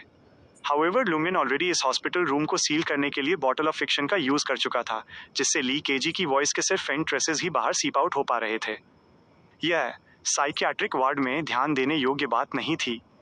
फाइनली ली केजी के बेली में मौजूद फीटस जलकर एशेस में बदल गया, और ये एशेस फ्लेम्स के हाई टेम्परेचर से कन्वेंशन विंड्स द्वारा अफेक्ट होकर हवा में ऊपर की तरफ घूमी, सीलिंग की तरफ उड़ते हुए और चारों तरफ स्कैटर हो गईं। Completely eliminated. लुमियन एक कदम पीछे हटा, ली केजी को ड्रिंक करने के लिए एक हीलिंग एजेंट निकालने की तैयारी करते हुए। ली केजी ने अपने झुलसे हुए एब्डोमेन पर नजर डाली और पेन को एंड्योर करते हुए एक्सट्रीम डिसअपॉइंटमेंट के साथ कहा, ये सब जल गया? वहां कुछ नहीं बचा? मैं इनिशियली सिर्फ इसकी लाइफ और स्पिरिट को बर्न करना चाहता था, कॉप्स को छोड़कर, लेकिन जैसा कि तुमने देखा उसने काम नहीं किया, लुमियन ने सिंसियरली एक्सप्लेन किया। आह! ली केजी ने अपना हाथ वेव किया, जेलीफिश लाइक मशरूम के फिलामेंट्स को अपने एब्डोमेन की तरफ मूव करने के लिए डायरेक्ट करते हुए, जो झुलसे हुए पार्ट्स को एब्जॉर्ब कर रहे थे और फ्लैश रीजनरेशन को प्रमोट कर रहे थे। ऐसा लगता है कि मुझे ट्रीटमेंट प्रोवाइड करने की जरूरत नहीं है। लुमियन ने नीचे आए उस जेलीफिश लाइक मशरूम को एक डीप लुक दिया। ली केजी का वुंड हील होने और पेन सबसाइड होने के बाद लुमियन ने थोड़ा सिर हिलाया और कहा, इन कुछ दिनों में और रेस्ट करो, फिर प्लीज अपनी रिसर्च की पेस को स्पीड अप करो। मेरा वेजिटेटिव फ्रेंड शायद ज्यादा लंबा वेट न कर पाए। मैं कल से स्टार्ट कर सकता हूँ। एक्सपेरिमेंटेशन के लिए ली केजी का एंथुसियाज्म फिर से इग्नाइट हो गया। Thank you. Lumion politely room से बाहर निकल गया। शिनहोंग डिस्ट्रिक्ट के रेंटेड अपार्टमेंट में वापस आकर वो बेड पर लेट गया और डीप स्लीप में चला गया। अपनी हेजी स्टेट में उसने रोने की आवाज सुनी। वो रोती हुई वॉइस मॉमी मॉमी बुला रही थी, जो इंटेंस पेन, अनविलिंगनेस और रिजेंटमेंट से भरी हुई थी। Chapter 995 dream. Mummy, mummy. Lumion ने आसपास के अंधेरे से रोने की आवाजें सुनी, जो तीखी और दयनीय थीं, जैसे उसके दिल और आत्मा को नोच रही हों। अचानक मैडनेस और डिस्ट्रक्शन को दबाने वाली ब्लैक फ्लेम्स लुमियन की बॉडी पर जल उठीं। ये लपटें आसपास फैल गईं, जिससे अंधेरा और उसके अंदर छिपी हर चीज जलकर खाक हो गई। रोने की आवाजें अचानक बहुत तेज हो गईं, फिर क्विकली गायब हो गईं। लुमियन ने एक ठंडी हंसी निकाली। अगर तुमने मुझे डैडी बुलाया होता तो शायद मैं थोड़ा रिलक्टेंट और अफेक्शनेट फील करता, लेकिन मम्मी, तुम किसे फूल करने की कोशिश कर रहे हो? जैसे ही उसने अपने आप से ये मर्मरिंग फिनिश की, आसपास का अंधेरा इंच बाय इंच टूट गया। लुमियन तब जाग गया। उसने अपनी आंखें खोली तो उसे सीलिंग दिखी जिस पर झूमर लटक रहा था, जो गहरी रात में छिपा हुआ था। क्या मैं सिर्फ सपना देख रहा था? ली केजी के बेली में जो फीटस था वो उसकी मदर के हाथों मारा गया। उसका रिजेंटमेंट अनरिजॉल्व रहा। वो मुझसे चिपक गया और मैंने उसे पूरी तरह से बर्न अवे कर दिया। तुम्हारी मदर ओमेबेला है, उससे मेरा क्या लेना देना लुमियन? लुमियन ने कुछ शब्द गड़बड़ाए, अपने फोन के लिए हाथ बढ़ाया, इंटिस ग्रुप ड्रीम को सिलेक्ट किया और वॉइस इनपुट का यूज करके कहा, मैंने अपने बच्चे की चीखें सुनी जिसने डेथ की तरफ ले जाने वाले एक डिजास्टर का सामना किया है। किसी ने डेफिनेटली ली केजी का अबॉर्शन कराने में हेल्प की है। ये वीचैट मैसेज भेजने के बाद लुमियन ने कंटेंट को कॉपी किया और इसे लू योंगान को भी भेज दिया। 10 से 20 सेकंड के अंदर लू योंगान ने रिप्लाई किया, क्या हमें अभी क्रिम्सन मून हॉस्पिटल जाना चाहिए? लुमियन फोन को अपने मुंह के पास लाया, अपना सिर हिलाया और कहा, बहुत लेट हो चुका है, मामला ऑलरेडी खत्म हो चुका है। अभी वहां रश करने से बहुत लाइकली हम एनिमी द्वारा सेट किए गए ट्रैप में फंस सकते हैं, चूंकि इस बात को बदला नहीं जा सकता। चलो कल या उसके अगले दिन तक का वेट करते हैं, जब तक हम श्योर न हो जाएं कि ली केजी के आसपास कोई एम्बुश नहीं है। फिर सिचुएशन को इन्वेस्टिगेट करेंगे, कल्प्रीट को ढूंढेंगे और इससे रेमेडी करने के तरीके सोचेंगे। ये आपकी समझदारी है, चाइल्ड ऑफ गॉड। लू योंगान ने एक फॉर्मल टोन में रिप्लाई किया। इस समय ग्रिम ने भी रिस्पॉन्ड किया, जिसने लू योंगान जैसा ही मीनिंग एक्सप्रेस किया। लुमियन ने जो कहा था उसे कॉपी और पेस्ट करना चूज किया। ग्रिम को रीअश्योर करने के बाद लुमियन दोबारा सोने ही वाला था कि अचानक उसे लू योंगान से एक नया मैसेज मिला। चाइल्ड ऑफ गॉड, मैंने अभी अपनी विंडो से किसी को हॉस्पिटल के बाहर खड़े देखा है। कौन? लूमियन समझ गया कि लू योंगान द्वारा इसे मेंशन करने का रीजन ये होना चाहिए क्योंकि उसने उस पर्सन को पहचान लिया था या वे बहुत इंपॉर्टेंट थे। कुछ सेकंड के बाद लू योंगान ने रिप्लाई किया, ये झो मिंगरुई है। झो मिंगरुई। इतनी स्ट्रॉन्ग इनिशिएटिव, सिर्फ डे के दौरान मुशु हॉस्पिटल के अंडरग्राउंड मॉर्ग में ओरेकल के कॉप्स के अपीयर होने के बारे में पता चलना और रात में इन्वेस्टिगेट करने के लिए अंदर घुसने की चाह रखना, क्या ये बहुत ज्यादा रैश नहीं है? या ये सिर्फ एक प्रिलिमिनरी ऑब्जर्वेशन है? लूमियन पूरी तरह अलर्ट हो गया। उसकी नींद के सारे ट्रेसेस गायब हो गए। उसने फोन को फिर से अपने मुंह के पास लाया और वॉइस इनपुट का यूज करके कहा, अभी इसके बारे में वॉरी मत करो, मुझे तब नोटिफाई करना जब झो मिंगरुई हॉस्पिटल में एंटर करे। मुशु हॉस्पिटल के बाहर झो मिंगरुई, जो अभी भी स्काई ब्लू टी शर्ट पहने हुआ था, उसने एक फोन कॉल करने का प्रिटेंड किया और कैजुअली अपने आसपास का सर्वे करने लगा। उसका फोकस इमरजेंसी सेंटर पर था। दानीजी की डेथ के बारे में जानने और पब्लिक रिपोर्ट्स के थ्रू रेलेवेंट डिटेल्स को कंफर्म करने के बाद झो मिंगरुई को फील हुआ कि मुशु हॉस्पिटल में सिग्निफिकेंट इश्यूज लग रहे थे, स्पेशली अंडरग्राउंड मॉर्ग में। तो जब रात और गहरी हो गई, उसने यहाँ के लिए एक टैक्सी ली। उसका प्लान इमरजेंसी ट्रीटमेंट चाहने का प्रिटेंड करना था, जबकि एक्चुअली वो मुशु हॉस्पिटल का एक टूर ले रहा था ये देखने के लिए कि क्या वो कुछ डिस्कवर कर सकता है। उसने आज अंडरग्राउंड मॉर्ग को इन्वेस्टिगेट करने का प्लान नहीं बनाया था। वो सफिशिएंट इन्फॉर्मेशन गैदर करने से पहले पोटेंशियली सिग्निफिकेंट रिस्क नहीं लेना चाहता था। Okay, no problem, all right, can do और दैट्स इट जैसे शब्द कहते हुए झो मिंगरुई की गेज इमरजेंसी सेंटर वहां आ जा रहे पेशेंट्स और फैमिली मेंबर्स पर घूमी, लेकिन उसे कुछ भी अनयूजुअल नहीं दिखा। ये एक्चुअली मुशु हॉस्पिटल में उसका फर्स्ट टाइम नहीं था। वो पहले भी 2 बार ट्रीटमेंट के लिए आ चुका था, क्योंकि ये इंटिस ग्रुप और उसके रेजिडेंट्स के सबसे क्लोज हॉस्पिटल्स में से एक था। यह सिर्फ कुछ ही सालों से ओपन हुआ था, इसलिए चाहे इमरजेंसी हो या आउट पेशेंट सर्विसेज, वहाँ बहुत ज़्यादा लोग नहीं होते थे। लॉन्ग क्यू में लगने की ज़रूरत नहीं थी और ऑनलाइन अपॉइंटमेंट्स न मिल पाने की कोई वॉरी नहीं थी। उसे लगा कि उसके रेजिडेंट्स के पास वाला डिस्ट्रिक्ट लेवल हॉस्पिटल बहुत ज़्यादा रिलायबल नहीं था, जबकि दूसरे वेल एस्टैब्लिश्ड हॉस्पिटल्स हमेशा ओवरक्राउडेड रहते थे। पिछली बार से एकमात्र डिफरेंस ये है कि मुशु हॉस्पिटल की रेपुटेशन ग्रो हो रही है और ज़्यादा लोग ट्रीटमेंट के लिए आ रहे हैं। ये एक अच्छी बात है कि हेवी मेटल सुनने के बाद कुछ हेल्थ इश्यूज होने से मैं बीच में ही रिकवर हो गया और यहाँ ट्रीटमेंट के लिए आने की सोच रहा था, क्योंकि वहाँ बहुत लोग नहीं थे। झो मिंगरुई ने आधे साल पहले इमरजेंसी ट्रीटमेंट चाहने के अपने एक्सपीरियंस को रिकॉल किया, साथ ही कुछ हफ्ते पहले के उस इंसिडेंट को भी, जब उसने मुशु हॉस्पिटल आने के लिए सिक लीव ली थी, लेकिन उसकी इलनेस अपनी डेस्टिनेशन पर पहुंचने से पहले ही बेहतर हो गई थी। ये सोचते ही उसे अचानक एक रियलाइजेशन हुआ, उस सिक लीव की वजह से मेरी ज़रातुस्त्रा के साथ फॉर्मल मीटिंग मिस हो गई थी और मैंने एक्चुअली मुशु हॉस्पिटल में एंटर नहीं किया था। मेरा उस सॉन्ग एडवांस को सुनना कोई कोइंसिडेंस नहीं था। उस सॉन्ग की मेलोडी और साउंड मिस्टिक पावर्स के साथ मिक्स थे। क्या इसका मतलब ये है कि ज़रातुस्त्रा और मुशु हॉस्पिटल में सच में इश्यूज़ हैं? लेकिन जब मैं आधे साल पहले आया था तब कुछ नहीं हुआ था। मैंने कुछ भी अनयूजुअल नोटिस नहीं किया था। क्या मुशु हॉस्पिटल की प्रॉब्लम्स धीरे धीरे वर्सन हो रही हैं? जैसे ही झो मिंगरुई ने खुद से ये मरमर किया, उसकी गेज इमरजेंसी सेंटर से ऊपर उठकर पूरी बिल्डिंग पर चली गई। अचानक उसने अपने खुद के दिल की धड़कन सुनी। धक धक। झो मिंगरुई को इनएक्सप्लिकेबली डर महसूस हुआ, जिससे उसके दिल को ऐसा लगा जैसे उसे किसी इनविजिबल हैंड द्वारा वायलेंटली स्क्वीज किया गया हो, जिससे उसकी बीटिंग अनकंट्रोलेबली स्पीड अप हो गई। धक धक। उसे ऐसा लगा जैसे जिस चीज से वो सबसे ज्यादा डरता था और नफरत करता था, वो उस बिल्डिंग में छिपी हुई थी, जैसे कि वही उसके डर का सोर्स हो। वहां सच में एक प्रॉब्लम है। झो मिंगरुई की पुतलियां तेजी से फैल गईं। आधे साल पहले वो रात में इमरजेंसी ट्रीटमेंट के लिए भी आया था और उसने मुशु हॉस्पिटल की मेन बिल्डिंग की तरफ भी देखा था, लेकिन उस समय उसे ऐसी कोई फीलिंग नहीं हुई थी कि कोई टेरिफाइंग चीजें अंदर छिपी हुई थीं। झो मिंगरुई ने खुद को संभाला, अपनी आंखें क्लोज की और अपनी ब्रीथिंग को रेगुलेट किया। जब उसकी हार्ट बीट काम डाउन हुई, उसने मुशु हॉस्पिटल की बिल्डिंग की तरफ दोबारा देखा। धक धक। उसने एक बार फिर डर का एक सडन बर्स्ट एक्सपीरियंस किया, इंस्टिंक्टिवली ये बिलीव करते हुए कि मुशु हॉस्पिटल के डीप इनसाइड ऐसी चीजें थीं जिन्हें वो फेस नहीं करना चाहता था और जिनसे एनकाउंटर करने से डरता था। झो मिंगरुई सबकॉन्शियसली मुड़कर जाना चाहता था, लेकिन अल्टीमेटली उसने एंड्योर किया। बस एक प्रिलिमिनरी ऑब्जर्वेशन करो, बस एक प्रिलिमिनरी ऑब्जर्वेशन करो। अवॉइड करने से प्रॉब्लम सॉल्व नहीं होगी, अवॉइड करने से प्रॉब्लम सॉल्व नहीं होगी। जैसे ही उसने खुद से मरमर किया, झो मिंगरुई की राइट पाम, जिसने फोन नहीं होल्ड किया था, वो नेचुरली नीचे लटक गई, जो भींच रही थी और खुल रही थी, खुल रही थी और भींच रही थी। लगभग 10 सेकंड के बाद उसने फोन हैंगअप किया, एक कदम आगे बढ़ाया और इमरजेंसी सेंटर के एंट्रेंस की तरफ वॉक करने लगा। देचुआंग गार्डन के रूम 2303 में। फ्रैंका और जेना के सोने के बाद उन्होंने क्विकली ल्यूसिडिटी गेन कर ली। ये कुछ ऐसा था जो इनएविटेबली होता था जब बियॉन्डर्स लुओ शान के शेमन वर्ल्ड में एंटर करते थे, और उनमें से कोई भी सरप्राइज नहीं था।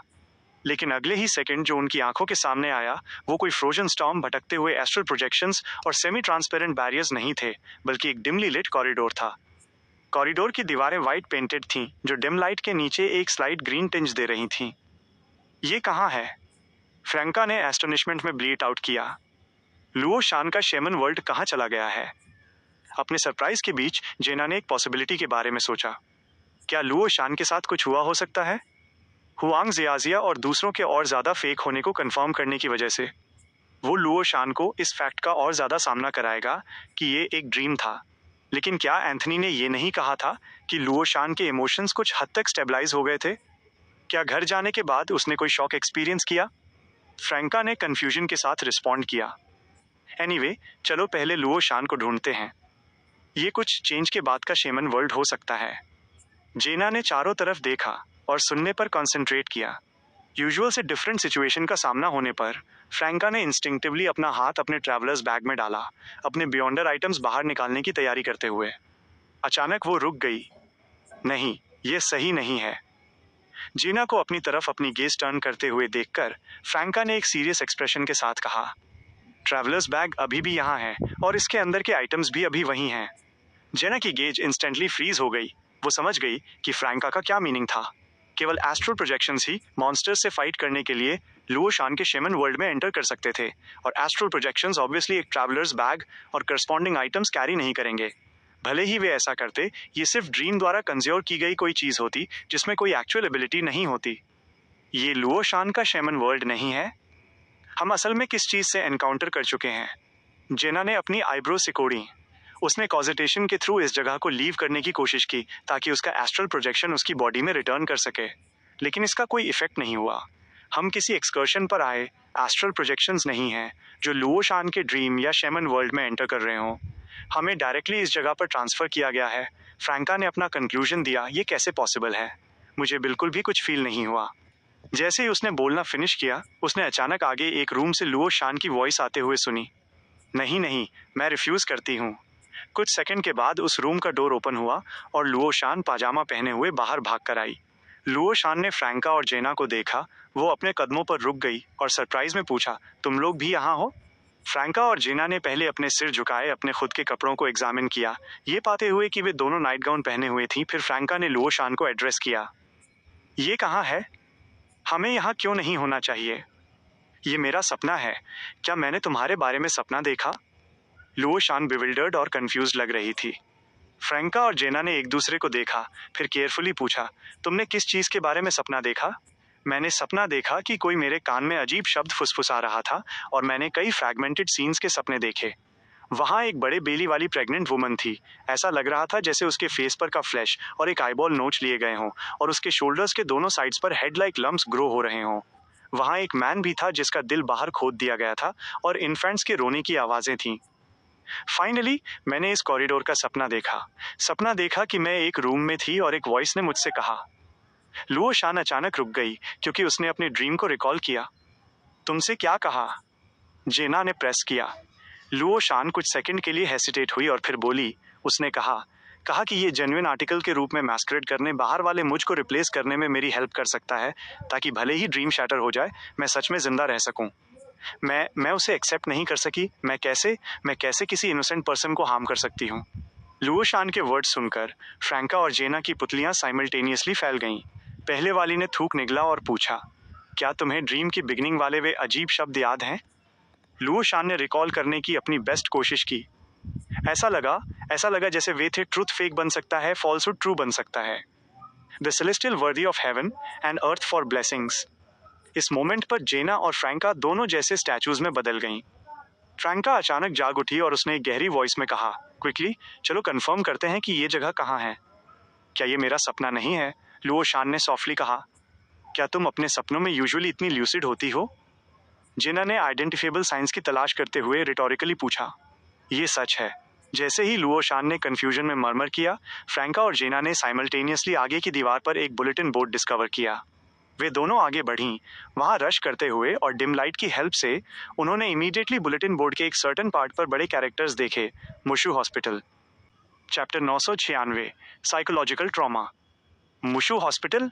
फ्रैंका और जेना को अचानक ऐसा लगा जैसे उन पर बिजली गिर गई हो। एक सहरन पैदा करने वाली फीलिंग उनकी टेलबोन से तेजी से उनके सिर के पीछे तक पहुंच गई। वे मुशु हॉस्पिटल में कैसे पहुंच गईं? ये रियल था या फेक? फ्रैंका को आंसर पाने के लिए मिरर निकालने और मैजिक मिरर डिविनेशन का यूज करने की जरूरत नहीं पड़ी। उसकी स्पिरिचुअल इंट्यूशन ने उसे पहले ही बता दिया था कि ये मोस्ट लाइकली रियल मुशु हॉस्पिटल था। हालांकि वो ये नहीं समझ पा रही थी कि वो और जेना देचुआंग गार्डन के रूम 2303 में शांति से सो रही थी और फिर अननोइंगली मुशु हॉस्पिटल कैसे पहुंच गईं। फिर भी उसने अपनी स्पिरिचुअल इंट्यूशन पर ट्रस्ट करना चूज किया। जेना का भी सिमिलर जजमेंट था।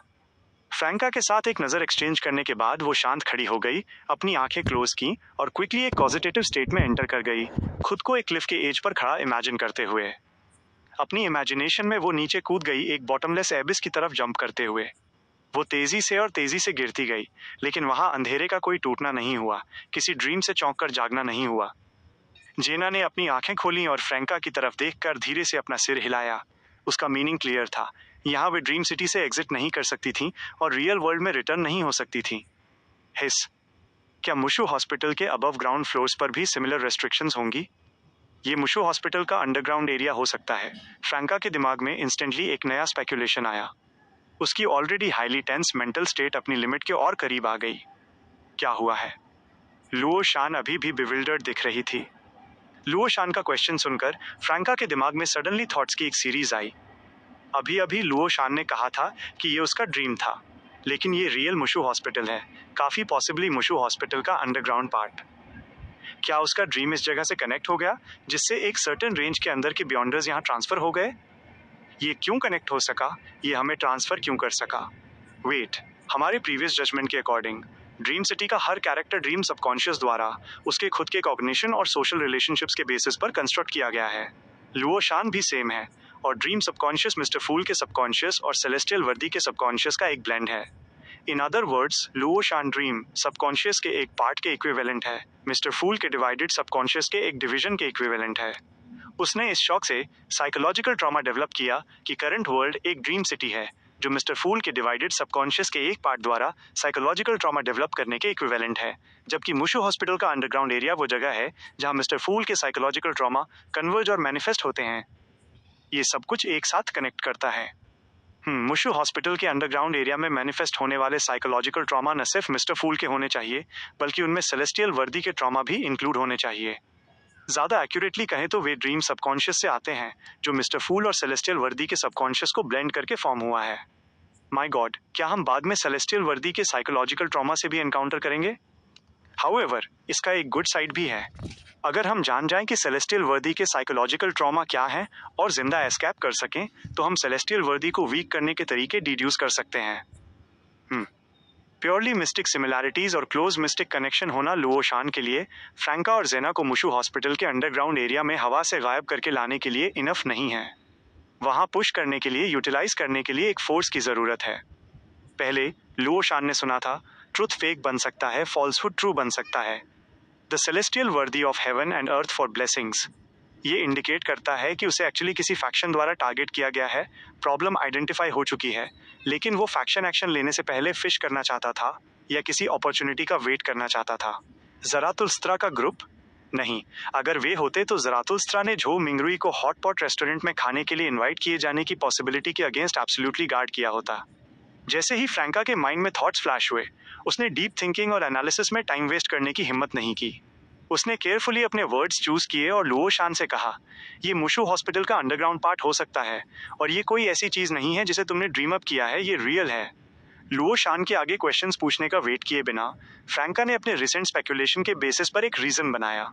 तुम्हारे रूम में या उसके पास लाइकली कोई एनिमी हिडन है जिसने तुम्हारे सोने के दौरान इन्फ्लुएंस एक्सर्ट किया और हमें हवा से गायब करके यहाँ ट्रांसफर करने के लिए तुम्हारे शैमन वर्ल्ड का यूज किया।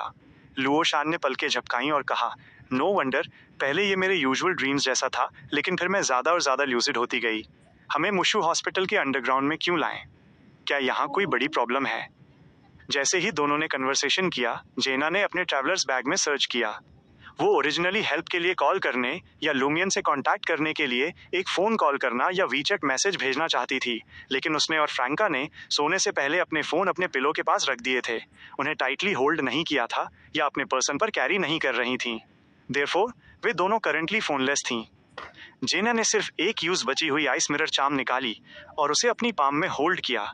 उसके पास एक और आइस मिरर चार्म थी जिसे 4 बार यूज किया जा सकता था, जिसे लूमियन ने परसों ड्रीम से बाहर किक किए जाने के बाद सभी टीम मेंबर्स के लिए दोबारा बनाने का एक मौका ढूंढा था। मैं नहीं जानती, मैं सिर्फ इतना श्योर हूँ कि यहाँ बहुत डेंजरस है, हमें जितना जल्दी हो सके लीव करना होगा, फ्रैंका ने लुओ शान को रिप्लाई किया चारों तरफ देखते हुए। चलो क्विकली एलिवेटर लॉबी ढूंढते हैं और एलिवेटर या स्टेयर्स से फर्स्ट फ्लोर पे ऊपर चलते हैं। लुओ शान की स्पिरिट्स भी टेंस हो गईं जैसे ही उसने फ्रैंका के एक्शंस को फॉलो किया, अपने आसपास का सर्वे करते हुए। इस मोमेंट पर जेना ने आइस मिरर चार्म को एक्टिवेट किया ये देखने के लिए कि क्या वो अपने पास मौजूद मिरर के थ्रू करंट एरिया को लीव कर सकती है, लेकिन चार्म की लाइट से एंगल्फ होने के बाद उसने पाया कि मिरर के पीछे की दुनिया गहरी और डार्क थी, जो उसे एक एक्सट्रीमली डेंजरस फीलिंग दे रही थी। उसने ग्लास मिरर सरफेस से पास होने और मिरर वर्ल्ड में एंटर करने की हिम्मत नहीं की। मिरर वर्ल्ड भी एबनॉर्मल है, जेना ने अपना सिर उठाया और फ्रैंका से कहा। जैसे ही उसने बोला, उसके हाथ में मौजूद ice mirror charm sparkling fragments में चेंज हो गई और क्विकली स्कैटर होकर गायब हो गई। ये नॉर्मल है, फ्रैंका इस पर पर्टिकुलरली सरप्राइज नहीं थी। ऐसी जगह पर शायद हम सिर्फ नॉर्मल मीन्स और प्रीडिटरमाइंड एग्जिट्स के थ्रू ही लीव कर सकते हैं। चलो अब एलिवेटर लॉबी ढूंढते हैं। लुओ शान ने पहले एग्रीमेंट का एक साउंड निकाला, फिर उसे अपनी एबिलिटी याद आई और उसने कुछ एक्सपेक्टेशन के साथ पूछा, क्या तुम्हारे पास कोई पेंट और ब्रशेस हैं? पेंसिल्स या पेन्स भी काम कर जाएंगे। तुम बाहर निकलने के लिए एक डोर ड्रॉ करना चाहती हो? जेना समझ गई। हाँ। लुओ शान ने हैवली सिर हिलाया। फ्रैंका ने थोड़ा FIROWN किया और कहा, क्या तुम श्योर हो कि जो डोर तुम ड्रॉ करोगी वो मुशु हॉस्पिटल के अपर लेवल्स या एंट्रेंस की तरफ लीड करेगा, न कि अंडरग्राउंड पार्ट के दूसरे एरियाज की तरफ? मैं अपने घर का डोर ड्रॉ कर सकती हूँ, उस तरह से हम घर रिटर्न कर सकते हैं, लेकिन वहाँ एक डिस्टेंस लिमिट है। मैं श्योर नहीं हूँ कि मुशु हॉस्पिटल और देचुआंग गार्डन के बीच की डिस्टेंस कंडीशंस को मीट करती है या नहीं। लुओ शान की वॉइस धीरे धीरे लो हो गई। फ्रैंका ने क्विकली एक डिसीजन लिया। चलो पहले एक रियल एग्जिट ढूंढते हैं, पहले एलिवेटर लॉबी ढूंढते हैं। अगर हम उसे नहीं ढूंढ पाते हैं या अगर हम ट्रैप हो जाते हैं, तब हम तुम्हारे ड्रॉ किए गए डोर को यूज करने का रिस्क लेंगे। जेना को एग्रीमेंट में सिर हिलाते देखकर लुओ शान सिर्फ टेम्परेरी बाहर निकलने के लिए डोर ड्रॉ करने के आइडिया को अबेंडन कर सकी। लुओ शान को एक फाउंटेन पेन और एक शार्पन पेंसिल देने के बाद फ्रैंका मुड़ी, पार्टली एनवायरनमेंट को ऑब्जर्व करने पर रिलाई करते हुए और पार्टली अपनी स्पिरिट्स इंट्यूशन को फॉलो करते हुए कॉरिडोर के दूसरे एंड की तरफ वॉक करने लगी। सून तीनों ने एक डोर देखा, ग्लास वाला एक डबल वुडन डोर। फ्रैंका, जो फ्रंट में वॉक कर रही थी, उसने अपना फेस डोर के ग्लास के करीब लाया, उसके पीछे की सिचुएशन को ऑब्जर्व करने की कोशिश करते हुए। लेकिन ग्लास के पार बिल्कुल पिच ब्लैक था। एक डेमनेस की नाइट विजन होने के बावजूद वो क्लियरली नहीं देख सकी कि अंदर क्या हिडन था। फ्रैंका को ऐसा फील हुआ जैसे उसकी आंखें किसी ब्लैक क्लॉथ से कवर्ड थीं, बजाय इसके कि करस्पॉन्डिंग एनवायरनमेंट की लाइट लॉस हुई हो। एक simple magic mirror divination perform करने के बाद फ्रैंका ने अपने दोनों हाथ आगे बढ़ाए और बड़े डबल वुडन डोर्स को पुश करके ओपन कर दिया। आगे जो था वो कॉरिडोर का एक्सटेंशन नहीं था, बल्कि एक डिमली लिट हॉल था जिसके फार एंड पर सिमिलर डबल वुडन डोर्स थे। जिस चीज को फ्रैंका, जेना और लुओ शान ने सबसे पहले नोटिस किया वो ये नहीं थे, बल्कि सीलिंग से लटकते हुए कॉप्स थे। वे जेंटली स्वे कर रहे थे। जैसे ही वे स्वे हुए, कुछ बॉडीज हाफ टर्न हुई, जिससे फ्रैंका और दूसरों को उनके अपीयरेंस क्लियरली देखने को मिले। वहां आई नाना थी, जो ड्रीम ट्यूटरिंग क्लासेस की प्रिंसिपल थी, हुआंग जियाजिया थी और ड्रीम ट्यूटरिंग क्लासेस के दूसरे टीचर्स थे जिन्हें जेना ने पहले देखा था। उम्फ! लुओ शान इंस्टिंक्टिवली चीखना चाहती थी, लेकिन जेना के हाथ ने क्विकली उसकी आवाज को मफल कर दिया। ये कैसे पॉसिबल है? फ्रैंका की खोपड़ी में सिहरन होने लगी। वो जानती थी कि आई नाना और हुआंग जियाजिया के ड्रीम मैनिफेस्टेशंस एसेंशियली मर चुके थे और उन्हें ओरेकल द निजी की तरह पहले ही टांगा जा चुका होगा, लेकिन उसने कभी इमेजिन नहीं किया था कि वे अभी भी लटके होंगे, एक साथ लटके हुए, डेंसली पैक्ड जैसे विंडराइट क्योर्ड मीट हो। वे यहाँ लटके हुए हैं? तो बाहर वाले कौन हैं? क्या उनके कॉप्स को नई लाइफ नहीं मिली थी और वे बाहर नहीं भाग गए थे? लूमियन ने कहा था कि उनके फेट्स भी कनेक्टेड थे। जेना के भी सिमिलर क्वेश्चंस थे और उसने एक पॉसिबिलिटी के बारे में सोचा, साइकोलॉजिकल ट्रॉमा का मैनिफेस्टेशन। हाँ, मुशु हॉस्पिटल का अंडरग्राउंड एरिया वो जगह है जहाँ ड्रीम सबकॉन्शियस के साइकोलॉजिकल ट्रॉमा मैनिफेस्ट होते हैं। आई नाना और हुआंग जियाजिया को टांगे जाने से क्रिएट हुआ साइकोलॉजिकल ट्रॉमा और कॉप्स का बाहर भागकर रीबर्थ होना साइमल्टेनियसली एग्जिस्ट कर सकते थे और पैरेलल में अकर हो सकते थे। फ्रैंका ने इस एक्सप्लेनेशन को एक्सेप्ट किया और उसका अभी ट्रुथ में और डीप डेल्व करने का कोई इंटेंशन नहीं था। उसने जेना और लुओ शान से कहा, चलो आगे चलते हैं दूसरी साइड वाले डोर की तरफ। लुओ शान, जो फर्स्ट टाइम ऐसे हॉरिफाइंग सीन से एनकाउंटर कर रही थी, वो पूरी तरह से लॉस में थी और सिर्फ फ्रैंका तथा जेना के लीड को फॉलो करने का चूज कर सकी, वहां से पास होते हुए जहां लटके हुए कॉप्स कम डेंस थे। हॉल में कभी कभार हवा चलती थी जिससे कॉप्स आगे और पीछे स्वे होते थे, कभी कभी लेफ्ट और राइट स्विंग करते हुए, कई बार लुओ शान के सिर से ऑलमोस्ट ब्रश करते हुए निकलते। लुओ शान ने एक्सेसिवली रिएक्ट करने से खुद को रोकने के लिए अपनी पूरी स्ट्रेंथ का यूज किया। फाइनली वे लटके हुए कॉप्स के बीच से स्क्वीज करके बाहर निकली और एग्जिट को रिप्रेजेंट करने वाले डबल वुडन डोर्स तक पहुंच गईं। सेम प्रोसेस से गुजरने और पहले जैसा ही रिजल्ट मिलने के बाद फ्रैंका ने एक बार फिर अपने दोनों हाथ बढ़ाए और डोर्स को पुश करके ओपन कर दिया। आगे एक कॉरिडोर था, एक extremely dimly lit corridor. Corridor के एंड पर एक ब्लरी फिगर खड़ी थी। फ्रैंका और दूसरों ने साइमल्टेनियसली अपनी गार्ड रेस की, केयरफुली वुडन डोर से पास होते हुए और कॉरिडोर में एंटर करते हुए। उनकी आंखों के सामने का सीन ग्रेजुअली क्लियर हो गया। वे अब उस ब्लरी फिगर को क्लियरली देख सकती थीं। वो एक जाइंट मशरूम था, 2 मीटर से ज्यादा लंबा। जाइंट मशरूम का टॉप ब्लड रेड था जिसके बीच बीच में व्हाइट पैटर्न्स थे। उसकी बॉडी अनगिनत सिमिलर छोटे मशरूम से कंपोज थी। उनके पैटर्न्स कलेक्टिवली एक handsome yet strange face depict कर रहे थे। हर साइड पर आइडेंटिकल मशरूम्स बाहर एक्सटेंड हो रहे थे जो स्लेंडर आर्म्स फॉर्म कर रहे थे। स्मैक! फ्रैंका, जेना और लुओ शान के पीछे मौजूद डबल वुडन डोर्स क्लोज हो गए। Chapter 997, different reasons. उस अजीब शेप वाले जाइंट मशरूम पर्सन को देखकर फ्रैंका को भी, जो एक वेटरन गेमर थी, मॉर्बिड क्यूरियोसिटी और हॉरर की फीलिंग हुई। माय गॉड, ये किस तरह की मुसीबत है? जैसा कि किसी ग्रेट एग्जिस्टेंस के साइकोलॉजिकल ट्रॉमा से इवॉल्व हुई चीज से उम्मीद थी, कौन जानता है कि ये मिस्टर फूल का है या सेलेस्टियल वर्दी का। जैसे ही सिमिलर थॉट्स उसके माइंड में फ्लैश हुए, फ्रैंका और जेना टैसिटली साइड्स में स्प्लिट हो गईं, एक शैडोज में छिप गई और दूसरी ने अपनी फॉर्म को कंसील कर लिया। लुओ शान ने पहले कभी बियॉन्डर कॉम्बैट में उनके साथ कोऑपरेट नहीं किया था और ये फर्स्ट टाइम था जब उसका सामना किसी ऐसे मॉन्स्टर से हुआ था जिसके बीच कोई बैरियर सेपरेट नहीं कर रहा था। इसके अलावा ये उसकी शेमन एबिलिटीज का डोमेन नहीं था, इसलिए वो मोमेंटली पूरी तरह लॉस में थी। वो इंस्टिंक्टिवली पीछे मुड़ी, पिछले हॉल में वापस भागना चाहती थी। वो इतनी तेजी से मूव हुई कि उसने अपनी जगह पर एक आफ्टर इमेज छोड़ दी। हाउएवर, हालांकि उसने अपने पीछे वाले डबल डोर्स को चूज किया था, वो ये देखकर शॉक रह गई कि वो व्हाइट पैटर्न्स वाले blood red giant mushroom person के तेजी से करीब पहुंच रही थी। सेम टाइम पर फ्रैंका शैडोज से बाहर इमर्ज हुई। उसने फील किया कि वे शैडोज जिनमें वो छिपी हुई थी अजीब तरह से अलाइव हो गई थीं, जैसे उसे कंट्रोल और इरोड करने की कोशिश कर रही हों।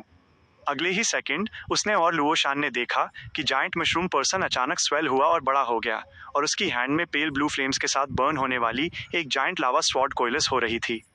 जायंट मशरूम पर्सन ने एक कदम और करीब बढ़ाया और उस ग्रेट स्वॉर्ड को नीचे की तरफ स्विंग किया जो रेड हॉट लावा से फॉर्म हुई लग रही थी। फ्रैंका पीछे की तरफ डॉज नहीं हुई, बल्कि इसके बजाय आगे की तरफ शॉट हुई, अपनी बॉडी को लो करते हुए। इससे पहले कि लावा स्वॉर्ड स्ट्राइक कर पाती, वो उस स्कॉचिंग हीट वेव्स के पार होकर मशरूम पर्सन के साइड में डाट कर गई। जेना की बॉडी सीलिंग की पोजीशन के अगेंस्ट क्विकली आउटलाइन हुई, जिसने एक ब्रास कलर का रिवॉल्वर होल्ड किया हुआ था और उसका निशाना जायंट मशरूम के हेड पर था। बैंग! जायंट मशरूम पर्सन की स्वॉर्ड स्ट्राइक ने इनएक्सपीरियंस लुओ शान को हिट किया, जिससे वो पेंटर एक मिरर की तरह शैटर हो गई। वो मिरर सब्स्टिट्यूशन जो जेना और फ्रैंका ने पहले लुओ शान के लिए बनाया था, वो फाइनली काम आया। लावा स्वॉर्ड लुओ शान को शैटर करने के बाद भी नहीं रुकी। उसने कॉरिडोर के फ्लोर को हैवली स्ट्राइक किया और पेल ब्लू सल्फर फायरबॉल्स बाहर सेंड की। रंबल! जेना ने अभी ट्रिगर पुल ही किया था, जायंट मशरूम पर्सन के हेड पर एक ब्राइट येलो बुलेट फायर करते हुए, तभी वो एक्सप्लोशंस के चेन रिएक्शन से एंगल्फ हो गई। कॉरिडोर का मोस्ट पार्ट, इंक्लूडिंग फ्रैंका और वो जायंट मशरूम पर्सन खुद, एक दर्जन से ज्यादा सल्फर फायरबॉल्स द्वारा क्रिएट किए गए एक्सप्लोशन से अफेक्टेड हुआ था। फ्रैंका और जेना के मिरर सब्स्टिट्यूशंस पैसिवली ट्रिगर हो गए। उनकी बॉडीज पहले थिन हुई, फिर उनमें क्रैक्स डेवलप हुए और फाइनली वे पीसेज में शैटर हो गईं। जब उस नैरो एनवायरनमेंट में एक्सप्लोसिव विंड सबसाइड हुई, तो फ्रैंका, जेना और लुओ शान की फिगर्स जायंट मशरूम पर्सन की ओरिजिनल पोजीशन पर आउटलाइन हुई, जो इस कॉरिडोर के एंड पर था, डबल डोर्स के दूसरे सेट के पास। उन्होंने देखा कि जायंट मशरूम पर्सन के हेड का आधा पार्ट कोलैप्स हो चुका था, जिससे dark red blood, white mycelium और टाइनी स्पोर्स ऊज आउट हो रहे थे। उन्होंने देखा कि उसकी बॉडी भी सिमिलरली एक्सप्लोशन से टर्न ओपन हो गई थी, जिससे बड़े वुंड्स रिवील हो रहे थे जो माइसेलियम और फ्लैश दोनों से भरे हुए थे। जैसे ही वो फ्लैश रीथ हुआ और माइसेलियम ग्रो हुआ, जायंट मशरूम पर्सन के वुंड्स रैपिडली हील हो गए। ये देखकर फ्रैंका के रोंगटे खड़े हो गए।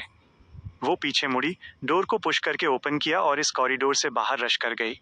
उसे फील हुआ कि इस नैरो एनवायरनमेंट में फाइट करना उनके लिए एडवांटेजियस नहीं था, जबकि वो टेरिफाइंग मशरूम पर्सन अपनी एग्जैजरेटेड सेल्फ हीलिंग एबिलिटी और एक्सप्लोसिव मेथड्स के साथ क्लियरली अपने ही एलिमेंट में था। तो उसे यहाँ से एस्केप करना ही था। फर्स्टली उस जायंट मशरूम पर्सन को शेक ऑफ करने की कोशिश करने के लिए, और सेकेंडली कोई ऐसा सीन ढूंढने के लिए जो डेमनेसिस और एक पेंटर के फाइट करने के लिए ज़्यादा सूटेबल हो। जेना ने भी हेसिटेट नहीं किया, वो फ्रैंका को क्लोजली फॉलो करने लगी। लुओ शान, जिसने सोचा था कि वो मर जाएगी, वो सरप्राइज थी कि मिरर सब्स्टिट्यूशन एक्चुअली वर्क कर गया और एक्सपीरियंस गेन करने के बाद उसने फ्रैंका और जेना के एक्शंस को इमिटेट करना चूज किया। वो तिकड़ी क्विकली ओपन डोर से पास हुई, एक नए डिमली लिट कॉरिडोर में एंटर करते हुए। उनके पीछे वुडन डोर के दोनों हाफ्स कई बार स्वे हुए और फाइनली कंप्लीटली क्लोज हो गए। फ्रैंका आगे बढ़ी, जबकि वो विजिलेंटली ऑब्जर्व कर रही थी कि क्या जायंट मशरूम पर्सन उनका पीछा कर रहा था, लेकिन उसने पाया कि डोर के पीछे बिल्कुल सन्नाटा था, वहां कोई फर्दर मूवमेंट नहीं थी। क्या हर टाइप का साइकोलॉजिकल ट्रॉमा सिर्फ एक फिक्स्ड एरिया में ही ऑपरेट करता है? फ्रैंका ने अपनी पेस लो की, अपने एक्सपीरियंस और इमेजिनेशन के बेसिस पर एक गैस लगाते हुए। जेना ने सिर हिलाया, चारों तरफ देखा और कहा, अब हमें इस एरिया में साइकोलॉजिकल ट्रॉमा से अलर्ट रहने की जरूरत है। कौन सा साइकोलॉजिकल ट्रॉमा? लुओ शान कंफ्यूज दिखी। अभी वाले उस मशरूम पर्सन जैसे मॉन्स्टर्स, फ्रैंका ने सिंपली एक्सप्लेन किया। लुओ शान की आंखें थोड़ी घूमी और उसने ब्लीट आउट किया, जो मिंगरुई के साइकोलॉजिकल ट्रॉमा से ट्रांसफॉर्म हुए monsters. Very smart.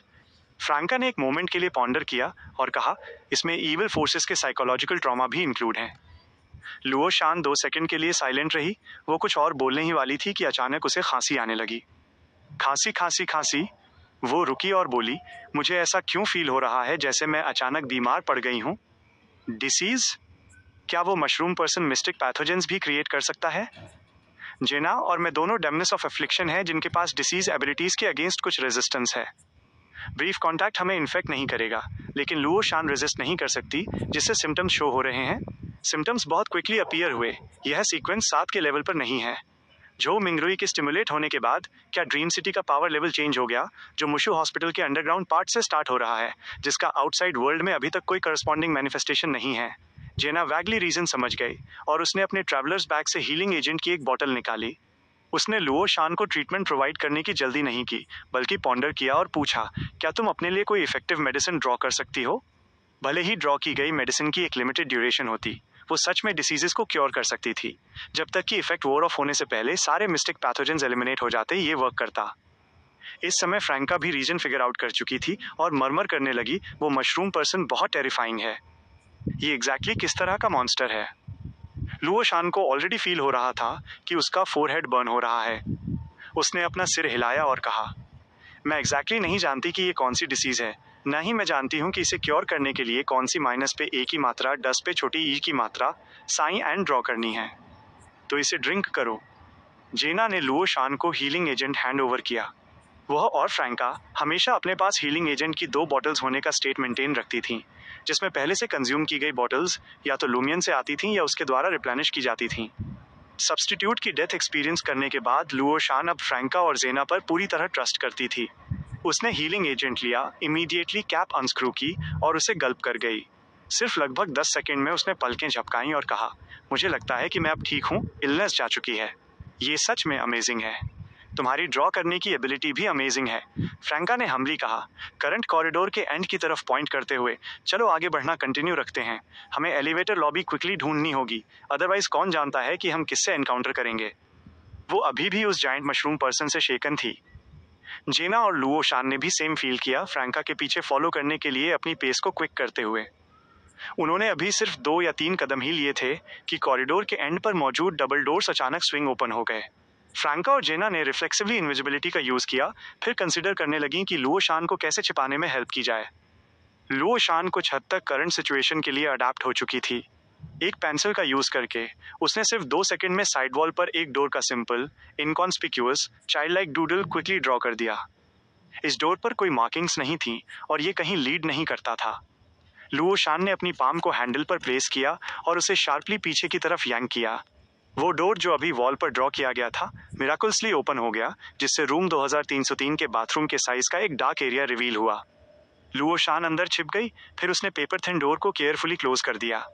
Wall surface पर सिर्फ कुछ फेंट, बियरली नोटिसेबल पेंसिल मार्क्स बचे रह गए, जो एक डोर आउटलाइन जैसे लग रहे थे।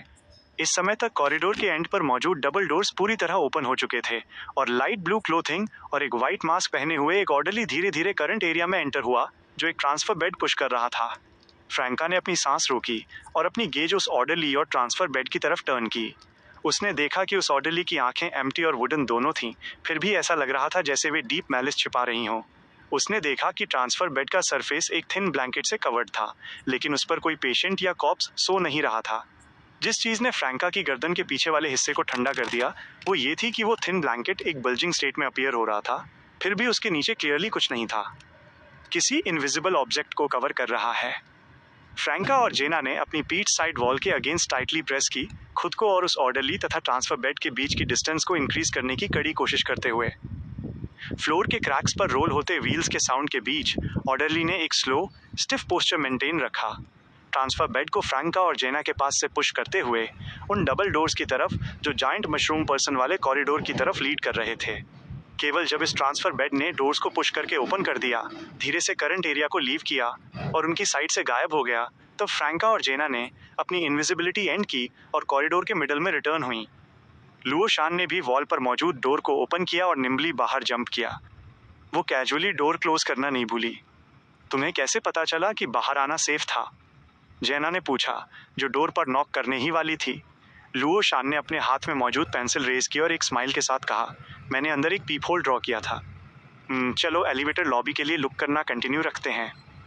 फ्रैंका ने बिना किसी हेसिटेशन के लीड ली। जैसे ही वे कॉरिडोर के एंड पर मौजूद एग्जिट तक पहुंची, डबल डोर्स का वो सेट अचानक स्विंग ओपन हो गया। वो दोबारा ओपन हुआ था जब फ्रैंका, जेना और लुओ शान उससे 3 मीटर से भी कम दूरी पर थीं। मुशु हॉस्पिटल इमरजेंसी सेंटर। हॉस्पिटल के अपने पिछले विजिट के एक्सपीरियंस के बेसिस पर झो मिंगरुई ने एक्यूट गैस्ट्रोएंटेराइटिस के सिम्टम्स डिस्क्राइब किए और डॉक्टर से एक lab test order successfully obtain कर लिया।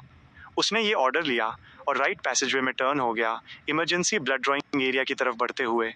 ब्लड ड्रॉइंग एरिया में अपना नंबर कॉल होने का वेट करने के दौरान उसने अपने स्टमक को क्लच किया, यह प्रिटेंड करते हुए कि वो अब और होल्ड नहीं कर सकता, और क्विकली उस एरिया को लीव कर दिया, फर्स्ट फ्लोर लॉबी में एंटर करते हुए और नियरेस्ट पब्लिक रेस्ट रूम की तरफ वॉक करने लगा।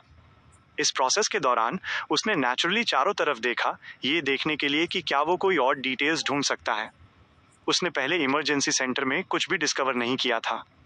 Nearest public rest room elevators 6 से 10 के एडजेसेंट था।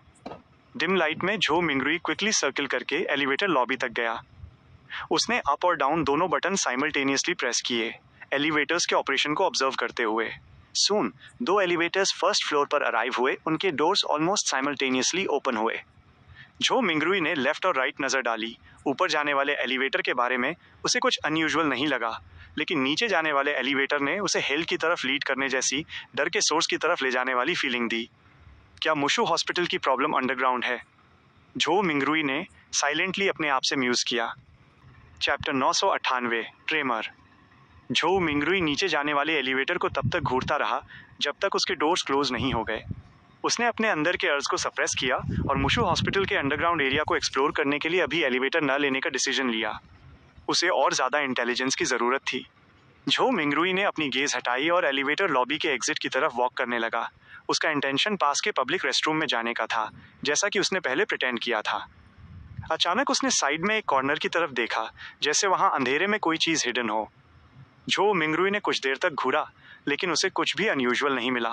वो डायगनली आगे वॉक करता रहा और पब्लिक रेस्टरूम में टर्न हो गया। कुछ सेकंड के बाद वो शैडोज में छिप गया, अंधेरे में मेल्ट होते हुए, और क्वाइटली ऑब्जर्व करने के लिए वापस इस एरिया में सर्किल करके आया।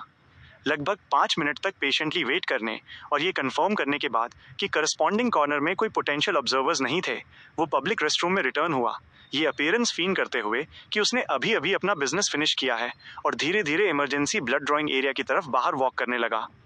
जब झो मिंगरुई की फिगर उस ब्राइटली लिट एरिया में एंटर कर गई, तब जाकर लूमियन की इमेज अपने फ्लोइंग ब्लैक हेयर और स्ट्रॉन्ग ब्यूटी के साथ लॉबी में सर्जरी स्पेसिफिक एलिवेटर के मेटल डोर्स पर रिफ्लेक्ट हुई।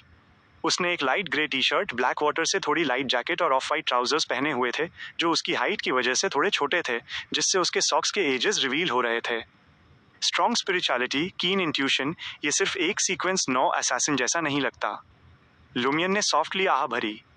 बेशक वो जानता था कि झो मिंगरुई मियरली एक सीक्वेंस 9 असैसिन नहीं हो सकता था। पहले वो इनविजिबिलिटी का यूज करके उस कॉर्नर में छिपा हुआ था। अगर झो मिंगरुई ने हॉस्पिटल के अंडरग्राउंड एरिया की तरफ कोई भी मूवमेंट की होती तो वो उसे इमीडिएटली रोकने की कोशिश करता।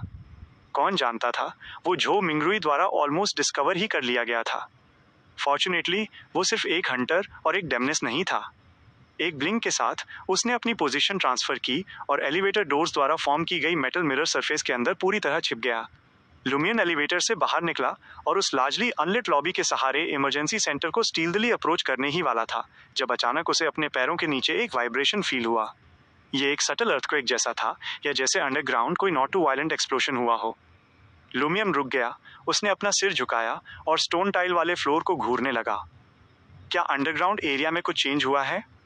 लुमियन ने अपने आप से पॉन्डर किया। अपने सामने वुडन डोर्स को स्विंग ओपन होते देखकर फ्रैंका ने लुओ शान को पुल किया। उसके पैर स्लाइड हुए और वो क्विकली साइड में डिम लाइट द्वारा कास्ट की गई शैडोज में छिप गई। फिर वो शैडोज के साथ मर्ज हो गई।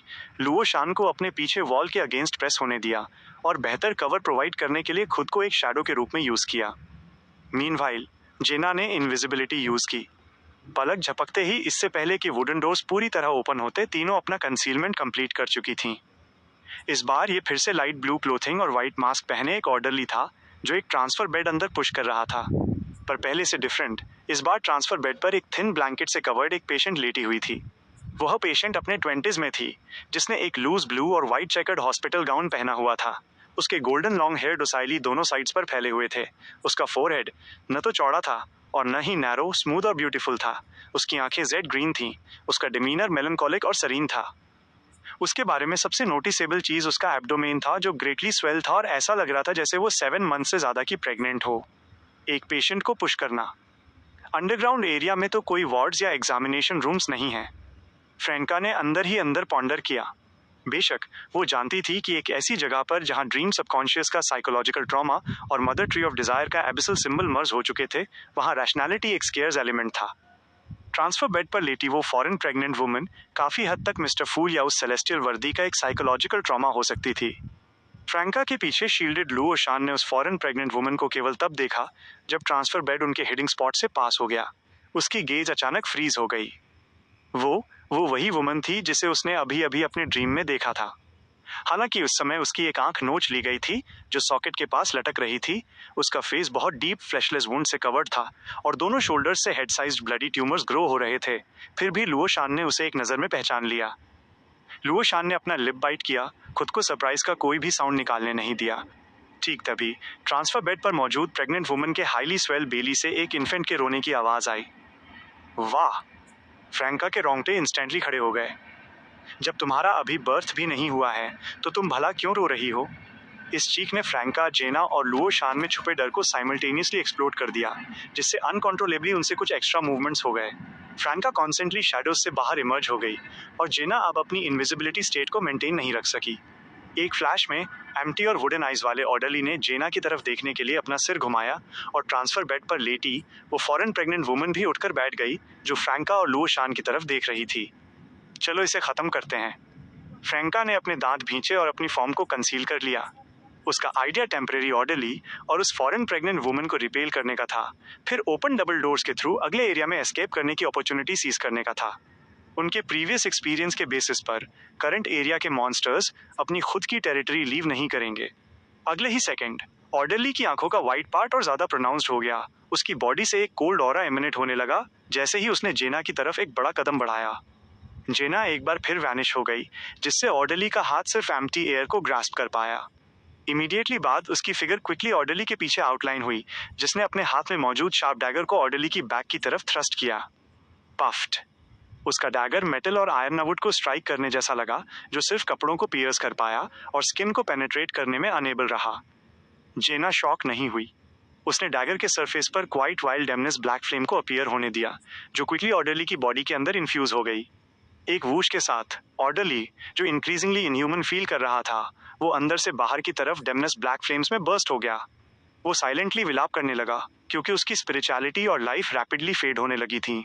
दूसरी साइड पर फ्रैंका ने जो फर्स्ट चीज की वो भी इनविजिबिलिटी यूज करने की थी, जबकि लुओशान आगे बढ़ी, एक इंस्टेंट में 10 मीटर से ज्यादा दूर डार्ट करते हुए। फ्रैंका ट्रांसफर बेड के सामने अपीयर हुई। उसके हाथ में अब एक मिरर था जो उस फॉरेन प्रेग्नेंट वुमन की इमेज को रिफ्लेक्ट कर रहा था। ऑलमोस्ट साइमल्टेनियसली उसने अपनी पाम जो क्वाइट ब्लैक फ्लेम से कवर्ड थी उसे मिरर सरफेस की तरफ प्रेस किया। इस पूरी प्रोसेस के दौरान फॉरेन प्रेग्नेंट वुमन के रिएक्शंस काफी स्लो लगे, ठीक एक ऑर्डिनरी पर्सन की तरह। उसने तब अपने बेली से ब्लैक फ्लेम्स को इरप्ट होते देखा और बेबी की चीखें और ज्यादा प्रोनाउंस्ड होती हुई सुनी। उसने एक तीखी और एगोनाइज्ड चीख निकाली। उसकी फिगर ट्रांसफर बेड से इंस्टेंटली गायब हो गई। लेकिन जब वो फ्रैंका के प्लान्ड एस्केप डायरेक्शन में रीअपीयर हुई तो वे इविल ब्लैक फ्लेम्स अभी भी उसकी बॉडी पर जल रही थीं, जो और स्ट्रांग हो रही थीं। प्लोप प्लोप प्लोप। फॉरेन प्रेग्नेंट वुमन का फ्लैश पिघलने जैसा लगा, जो पीस बाय पीस ग्राउंड पर गिर रहा था। उसका ऑर्डर रैपिडली डिसिपेट होते हुए फील करके और ऑर्डरली को मोशनलेस ग्राउंड पर कोलैप्स होते देखकर फ्रैंका को एक्चुअली अनएरियल बिविल्डरमेंट की एक फीलिंग हुई। क्या ये इतनी आसानी से रिजॉल्व हो गया? क्या वो पहले वाला जाइंट मशरूम पर्सन एक्चुअली एक एक्सेप्शन था और मुशु हॉस्पिटल के अंडरग्राउंड एरिया के मॉन्स्टर्स भी सीक्वेंस 7 पर सप्रेस हो रहे हैं? नहीं, मुझे ऐसा नहीं सोचना चाहिए। फ्लैग रेज करना बुरा होता है। इससे पहले कि फ्रैंका अपने थॉट्स को करेक्ट कर पाती, उसने फॉरेन प्रेग्नेंट वुमन को गिरते देखा। उसका एब्डोमेन इंच बाय इंच फट रहा था, जैसे कोई चीज बाहर निकलने की कोशिश कर रही हो। सेम टाइम पर फॉरेन प्रेग्नेंट वुमन के फ्लैश के जो पीसेस ग्राउंड पे गिरे थे उनमें भी एबनॉर्मल चेंजेस आए। कुछ फ्लोर टाइल्स के साथ मर्ज हो गए जो वॉर्म लाइक शेप्स में ट्रांसफॉर्म हो रहे थे और आईब्रो तथा आईज वाले स्क्वायर शेप्ड इन्फेंट्स को बर्थ दे रहे थे।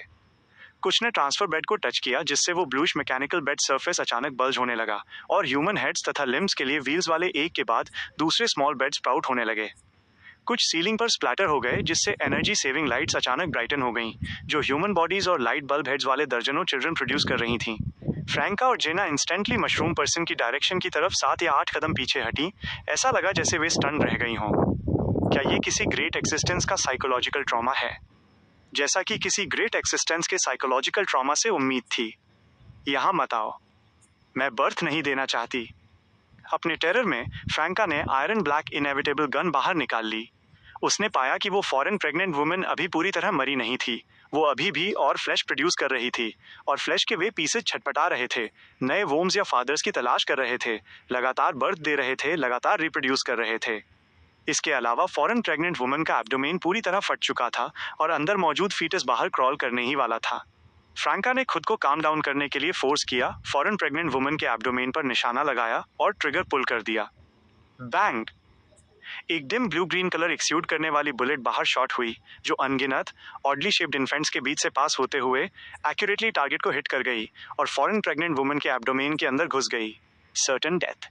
फॉरेन प्रेग्नेंट वुमन के बेली में मौजूद बेबी की चीख अचानक इंटेंस और रीजनफुल हो गई, लेकिन पलक झपकते ही वो एब्रप्टली सीज हो गई। सिमिलरली फॉरेन प्रेग्नेंट वुमन ने फ्लैश सीक्रेट करना बंद कर दिया और जो पहले ही सेपरेट हो चुके थे वे भी एक नए फीटस को बर्थ देने के बाद विदर हो गए। थैंकफुली सर्टेन डेथ ने वर्क किया। ये देखकर फ्रैंका ने सीक्रेटली राहत की एक सांस ली। ठीक तभी उसे जेना और लुओशान को धरती कांपती हुई फील हुई। वो ट्रेमर सिर्फ 1 सेकंड के लिए रहा, लेकिन फ्रैंका और दूसरों ने डबल डोर्स के बाहर वाले नए कॉरिडोर को इंच बाय इंच कोलैप्स होते देखा। वहां की दीवारें, रूम्स और सीलिंग भी बिना किसी विजिबल बॉटम वाले डेंस ब्लैकनेस के एबिस में गिर रही थीं। ये कोलैप्स धीरे धीरे करंट एरिया की तरफ फैलने लगा। फ्रैंका और जेना ने कुछ सेंस किया। एक ने सीलिंग की तरफ ऊपर देखा और दूसरी उस एरिया को देखने के लिए मुड़ी जहां जाइंट मशरूम पर्सन था, जो वुडन डोर्स द्वारा ब्लॉक था। फ्रैंका ने डिस्कवर किया कि उनके ऊपर की सीलिंग भी गिर रही थी, लेकिन उन पर क्रैश होने के बजाय वो सीधे उस सीमिंगली बॉटमलेस डेंस डार्कनेस में गिर रही थी। जेना ने देखा कि वो एरिया जहां जाइंट मशरूम पर्सन था वो भी कोलैप्स होने लगा था और वो कोलैप्स उस तरफ बढ़ रहा था जहां वे स्टे कर रही थीं। क्या उस फॉरेन प्रेग्नेंट वुमन को मारने से अंडरग्राउंड एरिया में कोई चेंज ट्रिगर हो गया? नहीं, ये शायद अब मुशु हॉस्पिटल के अंडरग्राउंड एरिया का ट्रू अपीयरेंस हो सकता है, एक डार्क एबिस जिसमें वेरियस साइकोलॉजिकल ट्रॉमा भरे हों। हम जिससे पहले वॉक करके गए और जो देखा वो सिर्फ ड्रीम सिटी द्वारा इन्फ्लुएंस्ड एक डिस्गाइज था जिसमें कॉरिडोर्स और कुछ रूम्स सेफ जोन्स को सिंबलाइज कर रहे थे। फ्रैंका को अचानक ये रियलाइजेशन हुआ। अब हमें क्या करना चाहिए? लुओशान ने फाइनली अपने टेरर पर काबू पाया। उसे पहले उन सैकड़ों हजारों मॉन्स्टर इन्फेंट्स और उनके बर्थ प्रोसेस के साइड से आई ब्लीच की जरूरत थी। इसने उसके माइंड को शॉक कर दिया था, इससे पहले कि वो ये रियलाइज कर पाती कि उसके और दूसरों के पास जाने के लिए अब कोई जगह नहीं बची थी। Chapter 999 opportunity. अपने एरिया की तरफ धीरे धीरे बढ़ते हुए कोलैप्स को देखकर और लुओ शान के डर से भरे हुए क्वेश्चन को सुनकर फ्रैंका और जेना ने डिसिसिवली लुओ शान को बताने से पहले एक दूसरे की तरफ देखा। क्विकली एक ऐसा डोर ड्रॉ करो जो बाहर की दुनिया की तरफ लीड कर सके। क्लियरली वे अब एलिवेटर लॉबी और इमरजेंसी एग्जिट्स ढूंढने के लिए आगे बढ़ना कंटिन्यू नहीं रख सकती थीं। ओके, लुओ शान ने हैवली सिर हिलाया। वो पीछे मुड़ी, एक हाथ में पेन और दूसरे में पेंसिल होल्ड किए हुए और वॉल पर स्केचिंग करने लगी। इस मोमेंट पर फ्रैंका और जेना ने नोटिस किया कि उस फॉरेन प्रेग्नेंट वुमन और वेरियस ऑब्जेक्ट से बर्थ लेने वाले मॉन्स्टर चिल्ड्रन उन सभी की तरफ उमड़ रहे थे। वे ऐसा लग रहा था जैसे उस बॉटमलेस एबिस में गिरने से डर रहे हों और डेस्परेटली उससे अवॉइड करने की कोशिश कर रहे हों, यहाँ तक कि वे एनिमीज पर अटैक करने के अपने गोल को भी भूल चुके थे। जेना और दूसरों के करीब होने के कारण मॉन्स्टर चिल्ड्रन ने उनके बीच की डिस्टेंस को क्विकली रिड्यूस करके 2 मीटर कर दिया।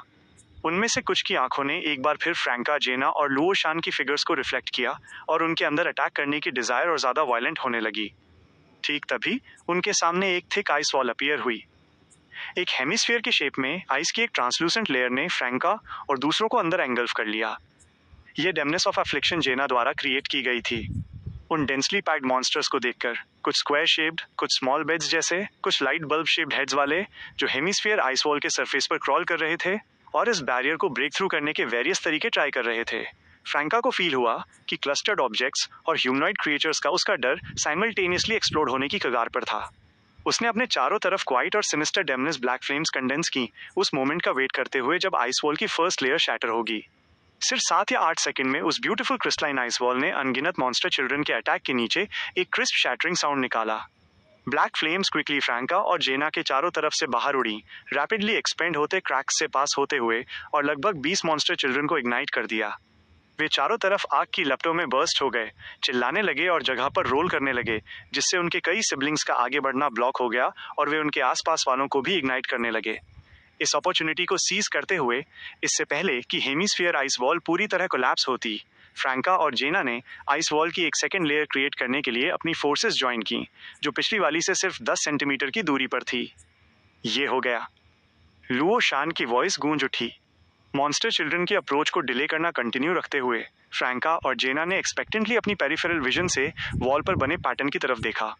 ये पेंसिल मार्क्स और ब्लू इंक से आउटलाइन किया हुआ एक विविड डोर था, जिसके टॉप पर एक डोर प्लेट थी जिस पर नंबर 1502 लिखा था।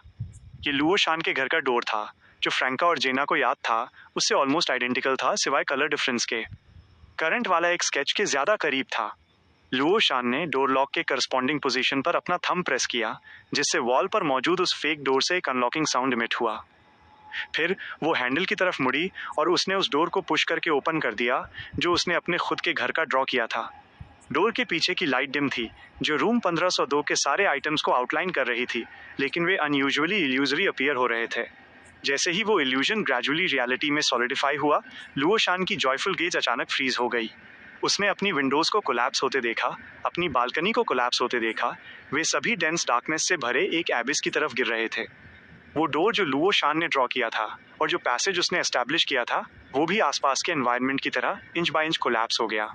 ये काम नहीं कर रहा, लुओ शान ने कहा, ऑलमोस्ट डेलीरियम की स्टेट में। उसने अपनी गेज घुमाई, जो अनडिस्गाइज्ड डिस्पेयर से भरी थी, फिर भी होप से ब्रिमिंग थी, फ्रैंका और जेना की तरफ देखते हुए, ये उम्मीद करते हुए कि वे किसी नए सॉल्यूशन के साथ आ सकें। इस मोमेंट पर nearest collapse already original corridor को स्वैलो कर चुका था, जिससे दोनों साइड्स को सेपरेट करने वाले डबल डोर स्वे होने लगे और गिर गए। ये ऑलरेडी फ्रैंका और कंपनी से कुछ ही इंच की दूरी पे था। मॉन्स्टर चिल्ड्रन के बीच के गैप्स के थ्रू फ्रैंका उस बॉटमलेस डेंस डार्कनेस को और ज्यादा क्लियरली देख सकती थी, और कुछ ऐसा जो सीमिंगली उसकी डेप्थ्स में हिडन था।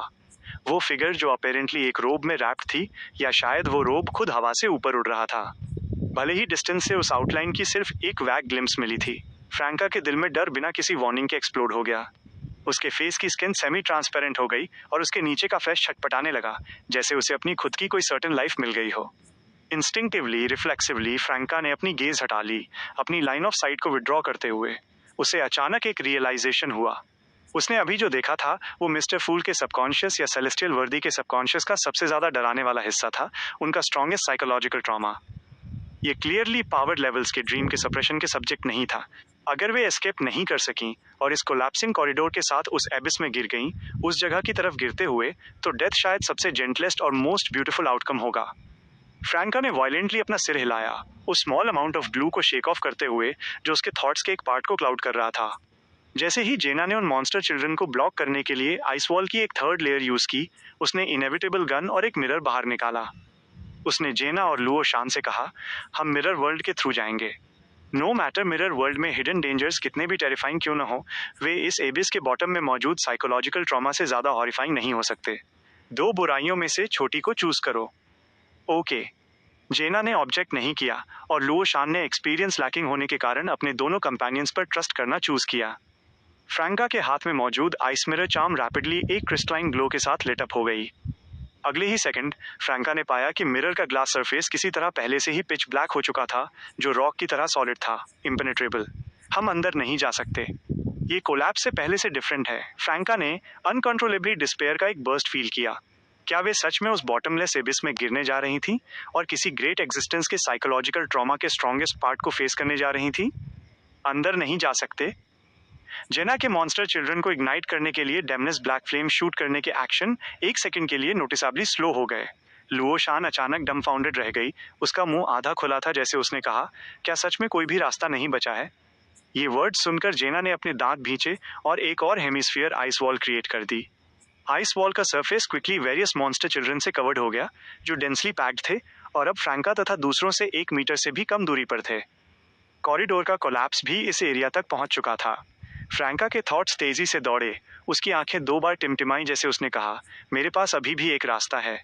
जैसे ही वो बोली, उसने रीएनिमेटेड कॉप्स बनातिया द्वारा पीछे छोड़ा गया ब्लैक आईबॉल और अपने ट्रैवलर्स बैग से दूसरे सप्लीमेंट्री इंग्रेडिएंट्स बाहर निकाले। मैं अब डेमनेस ऑफ डिस्पेयर में एडवांस करूंगी। ये परफेक्ट टाइमिंग है। मैं इस कॉरिडोर में मॉन्स्टर्स को सीक्रेटली इन्फ्लुएंस करने के लिए डिसीज का यूज कर रही हूँ, जिससे काफी टाइम सेव हो सकता है। जेना की आइस वॉल पर हर तरफ क्रॉल कर रहे मॉन्स्टर चिल्ड्रन और उनके पीछे के कंपेनियंस सभी फ्रैंका के 3 मीटर के दायरे में थे, जिनकी संख्या 1000 के करीब थी। ये यूजलेस है, यहाँ तक कि एक डेमनेस ऑफ डिस्पेयर भी अब सीक्वेंस 7 लेवल पर सप्रेस हो रही है। एट मोस्ट सीक्वेंस 6, ये मिरर वर्ल्ड के लिए कोई पाथ फोर्सिबली ओपन नहीं कर सकती।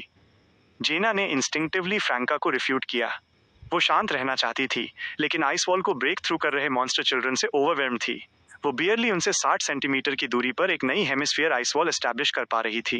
फ्रैंका रीएनिमेटेड कॉप्स के बियॉन्डर कैरेक्टरिस्टिक्स से कंडेंस हुए ब्लैक आईबॉल का यूज करके ज्यादा विरुलेंट वॉइसेस क्रिएट करने के दौरान हीलिंग एजेंट की एक बॉटल पी गई और उसने जीना को रिमाइंड कराया, क्विकली तुम भी एक बॉटल पी लो, लुओ शान के पास पहले से ही एक थी। फिर फ्रैंका ने रैपिडली एक्सप्लेन किया, इंपॉर्टेंट चीज मेरा डेमनेस ऑफ डिस्पेयर में एडवांस करना नहीं है, बल्कि ये है कि हर डेमनेस एडवांसमेंट प्राइमोडियल डेमनेस का अटेंशन ड्रॉ करता है। मुझे उनका अटेंशन चाहिए। जेना को हीलिंग एजेंट पीते देखकर फ्रैंका ने डिफेंस लाइन मेंटेन रखने में हेल्प की और बदले में पूछा, क्या मिस्टर फूल प्राइमोडियल डेमनेस के बारे में जानते हैं?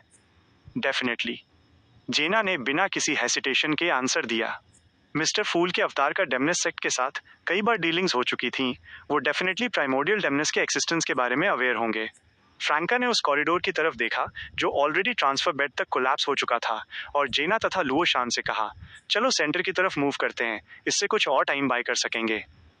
कॉरिडोर के दोनों साइड्स पर कोलैप्स की प्रोग्रेस ऑलमोस्ट सेम थी, लेकिन फ्रैंका और दूसरे क्लियरली एक साइड के ज्यादा करीब थे।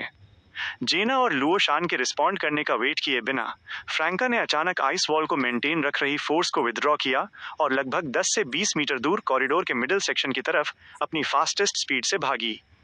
लुओ शान और भी तेजी से भागी। तीनों द्वारा अपनी पोजीशंस डिटरमाइन करने के बाद जेना ने पीछा कर रहे मॉन्स्टर चिल्ड्रन को ब्लॉक करने के लिए एक बार फिर एक आइस वॉल कंडेंस की, जबकि फ्रैंका ने चारों तरफ मिस्टिक पैथोजन स्प्रेड करना कंटिन्यू रखा। उसने क्विकली एक्सप्लेन किया, चूंकि मिस्टर फूल प्राइमोडियल डेमनेस के बारे में जानते हैं, इस ड्रीम में प्राइमोडियल डेमनेस के करस्पॉन्डिंग एक मैनिफेस्टेशन होना ही चाहिए। हमने बस अभी तक उसे डिस्कवर नहीं किया है और true gods directly dream city में एंटर कर सकते हैं। जब मैं यहाँ एडवांस करूंगी, मेरा रियल सेल्फ भी एडवांस करेगा। हमारे एक्सपीरियंस के बेसिस पर नो मैटर प्राइमोडियल डेमनेस किस स्टेट में हो, चाहे सिचुएशन अच्छी हो या बुरी, वो अपनी गेज इस तरफ टर्न करेंगी।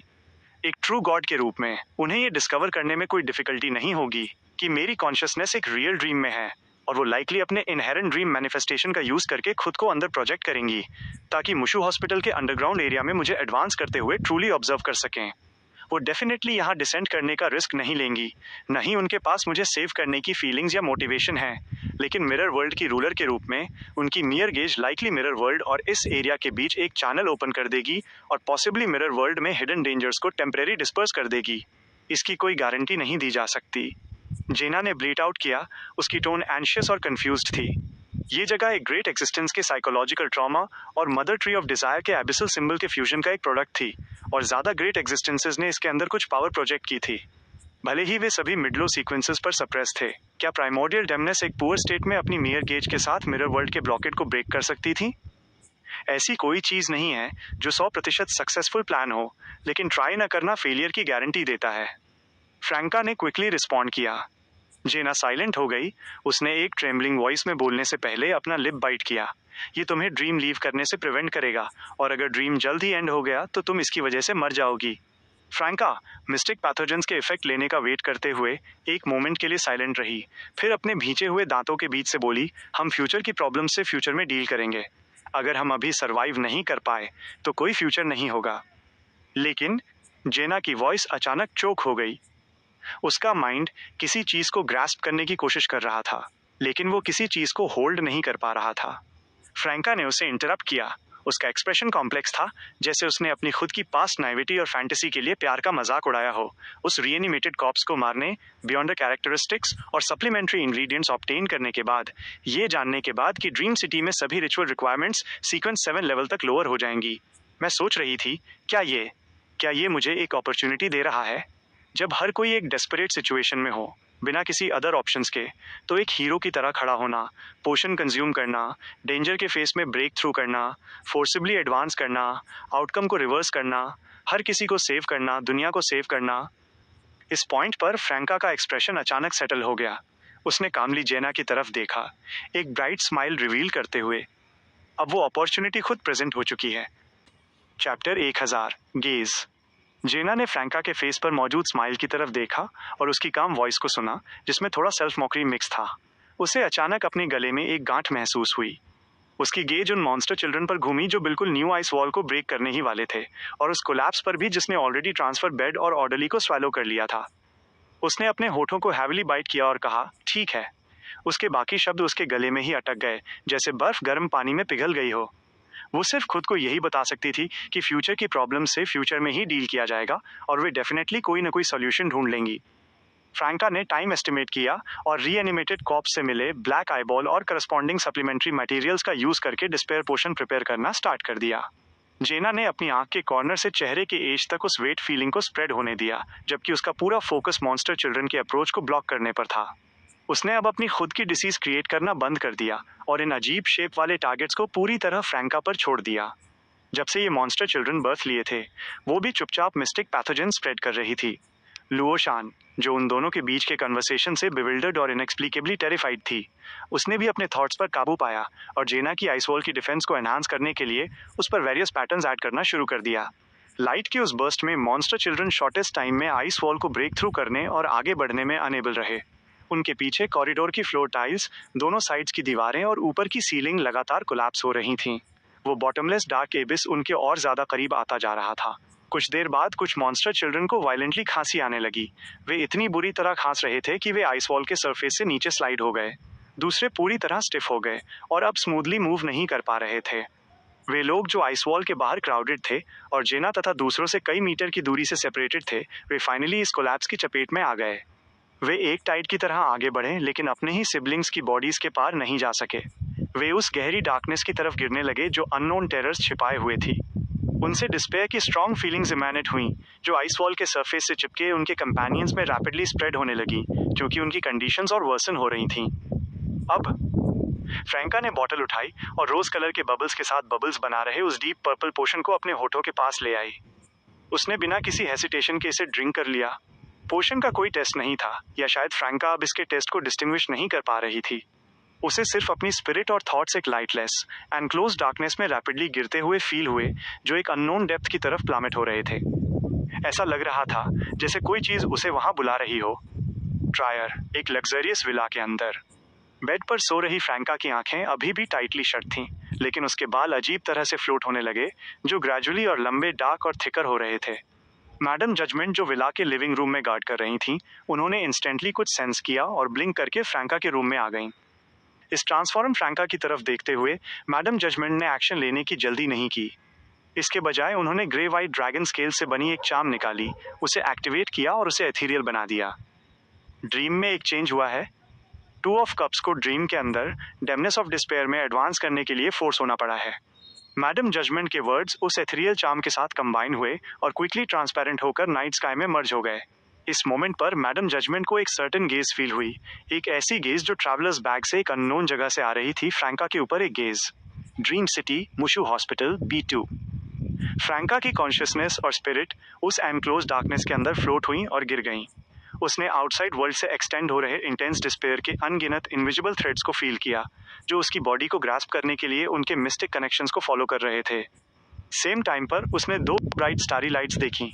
वे लोग थे जिनकी वो केयर करती थी, और जो उसकी केयर करते थे वे एंकर्स जिन्होंने उसे ये जानने दिया कि वो कौन थी।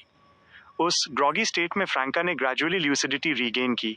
उसे वैगली रीजनमेंट, हेट्रेड और एक्सपेक्टेशन से भरी एक गेज फील हुई जो गहरी डार्कनेस में कहीं से उसे वॉच कर रही थी।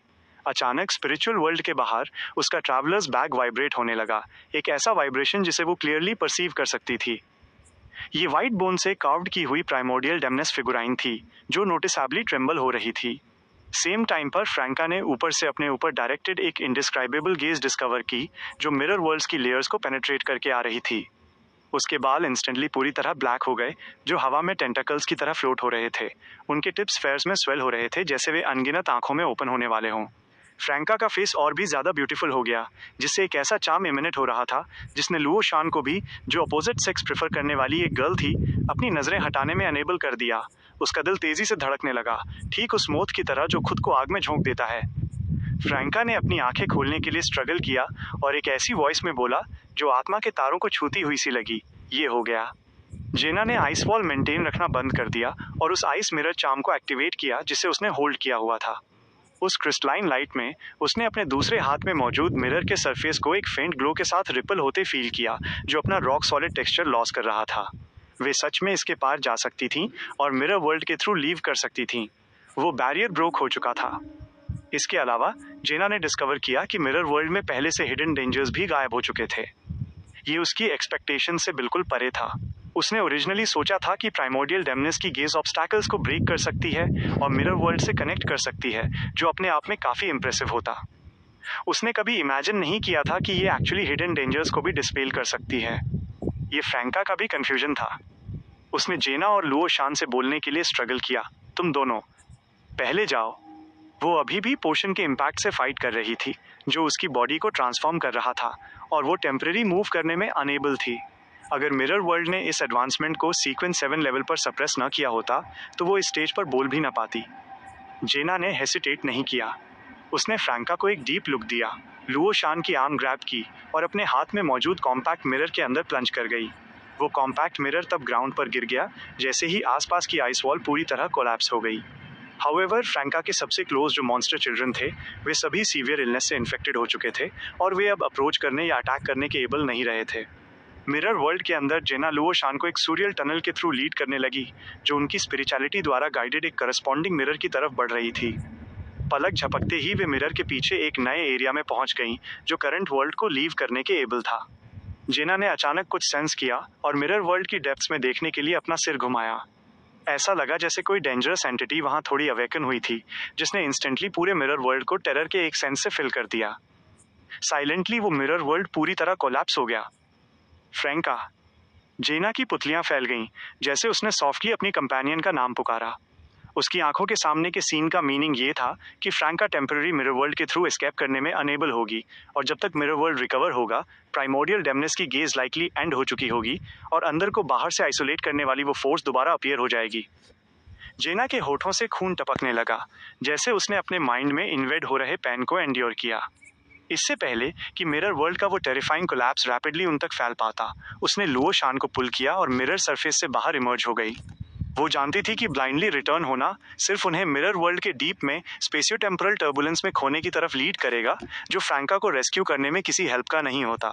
उसने मुशु हॉस्पिटल के फर्स्ट फ्लोर पर जाने और अंडरग्राउंड एरिया में वापस जाने के लिए एलिवेटर लेने का प्लान बनाया। इस मोमेंट पर फ्रैंका ने, जो अभी भी एडवांस करने की प्रोसेस में थी, मिरर वर्ल्ड के कोलैप्स को भी डिस्कवर किया।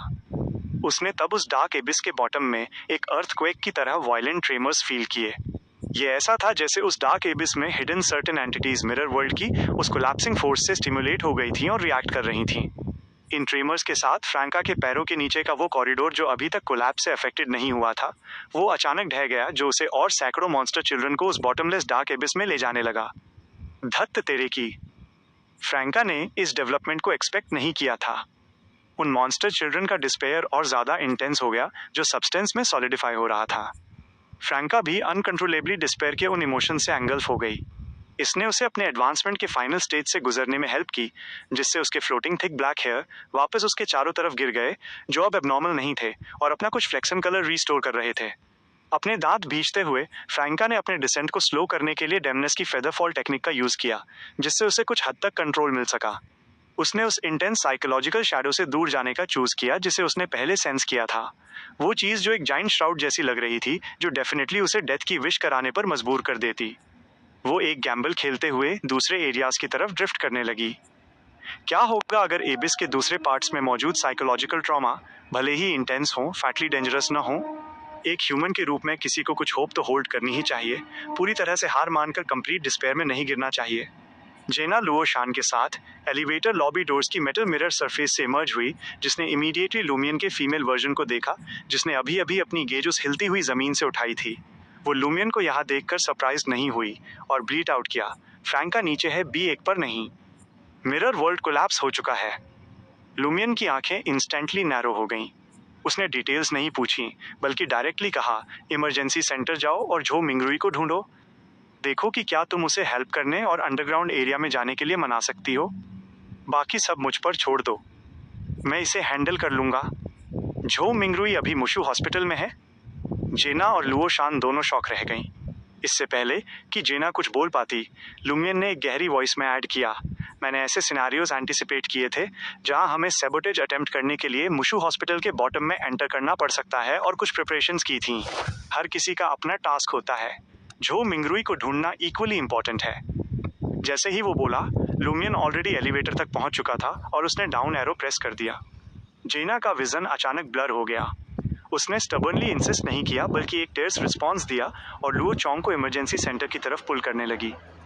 वह जानती थी कि वे अपने सारे अंडे एक ही बास्केट में नहीं रख सकती थीं। वो जानती थी कि वो अभी सेल्फिश नहीं हो सकती थी। वो जानती थी कि गॉडहुड के बिना भले ही वो मुशु हॉस्पिटल के बॉटम में चली जाए, वो प्रोबेबली ज़्यादा हेल्प की नहीं हो पाती और हो सकता है लुमियन तथा फ्रैंका पर एक बर्डन बन जाती। वो विश कर रही थी कि काश वो इन चीज़ों को न जानती। इस मोमेंट पर उसे उस इंटेंस पेन की वजह से अपनी खुद की वीकनेस फील हुई और अपनी वीकनेस की वजह से उसे और भी ज़्यादा पेन फील हुआ, जिससे इस सिचुएशन को चेंज करने की एक एक्सट्रीम डिज़ायर और मोटिवेशन राइज हुई। उसका एफ्लिक्शन पोर्शन पूरी तरह डाइजेस्ट हो चुका था। लुमियन एलिवेटर में एंटर हुआ और उसने B2 बटन प्रेस कर दिया। जैसे ही एलिवेटर नीचे जाने लगा, लुमियन ने एक ग्रिम एक्सप्रेशन के साथ मेटल मिरर सरफेस पर अपने स्टनिंगली ब्यूटीफुल रिफ्लेक्शन की तरफ देखा। जब एलिवेटर रुका और डोर्स ओपन हुए, वो क्विकली बाहर निकला और एलिवेटर के बाहर वाले एरिया की तरफ देखने लगा। जो उसकी आंखों से मीट हुआ, वो एक ऐसी डार्कनेस थी जो बिना किसी विजिबल बॉटम वाले एक एबिस जितनी ब्लैक थी। लुमियन की गेज इंस्टेंटली फ्रीज हो गई। अचानक एलिवेटर लॉबी के एक डार्क कॉर्नर से एक वॉइस सुनाई दी, चाइल्ड ऑफ गॉड। लुमियन ने अब्रैप्टली अपना सिर घुमाया तो उसे इमरजेंसी एग्जिट के पास शैडोज में खड़ी एक पर्सन दिखी। वो लू योंगान थी, जो मुशु हॉस्पिटल में ऑब्स्टेट्रिक्स की डीन और ग्रेट मदर द्वारा बेस्टोर्ड थी। लू योंगान का फेस डार्कनेस में लिपटा हुआ था। उसने लुमियन की तरफ देखा और एक लो वॉइस में कहा, वहां से किसी को सेव करने के लिए कोई सिर्फ मदर की हेल्प की भीख मांग सकता है।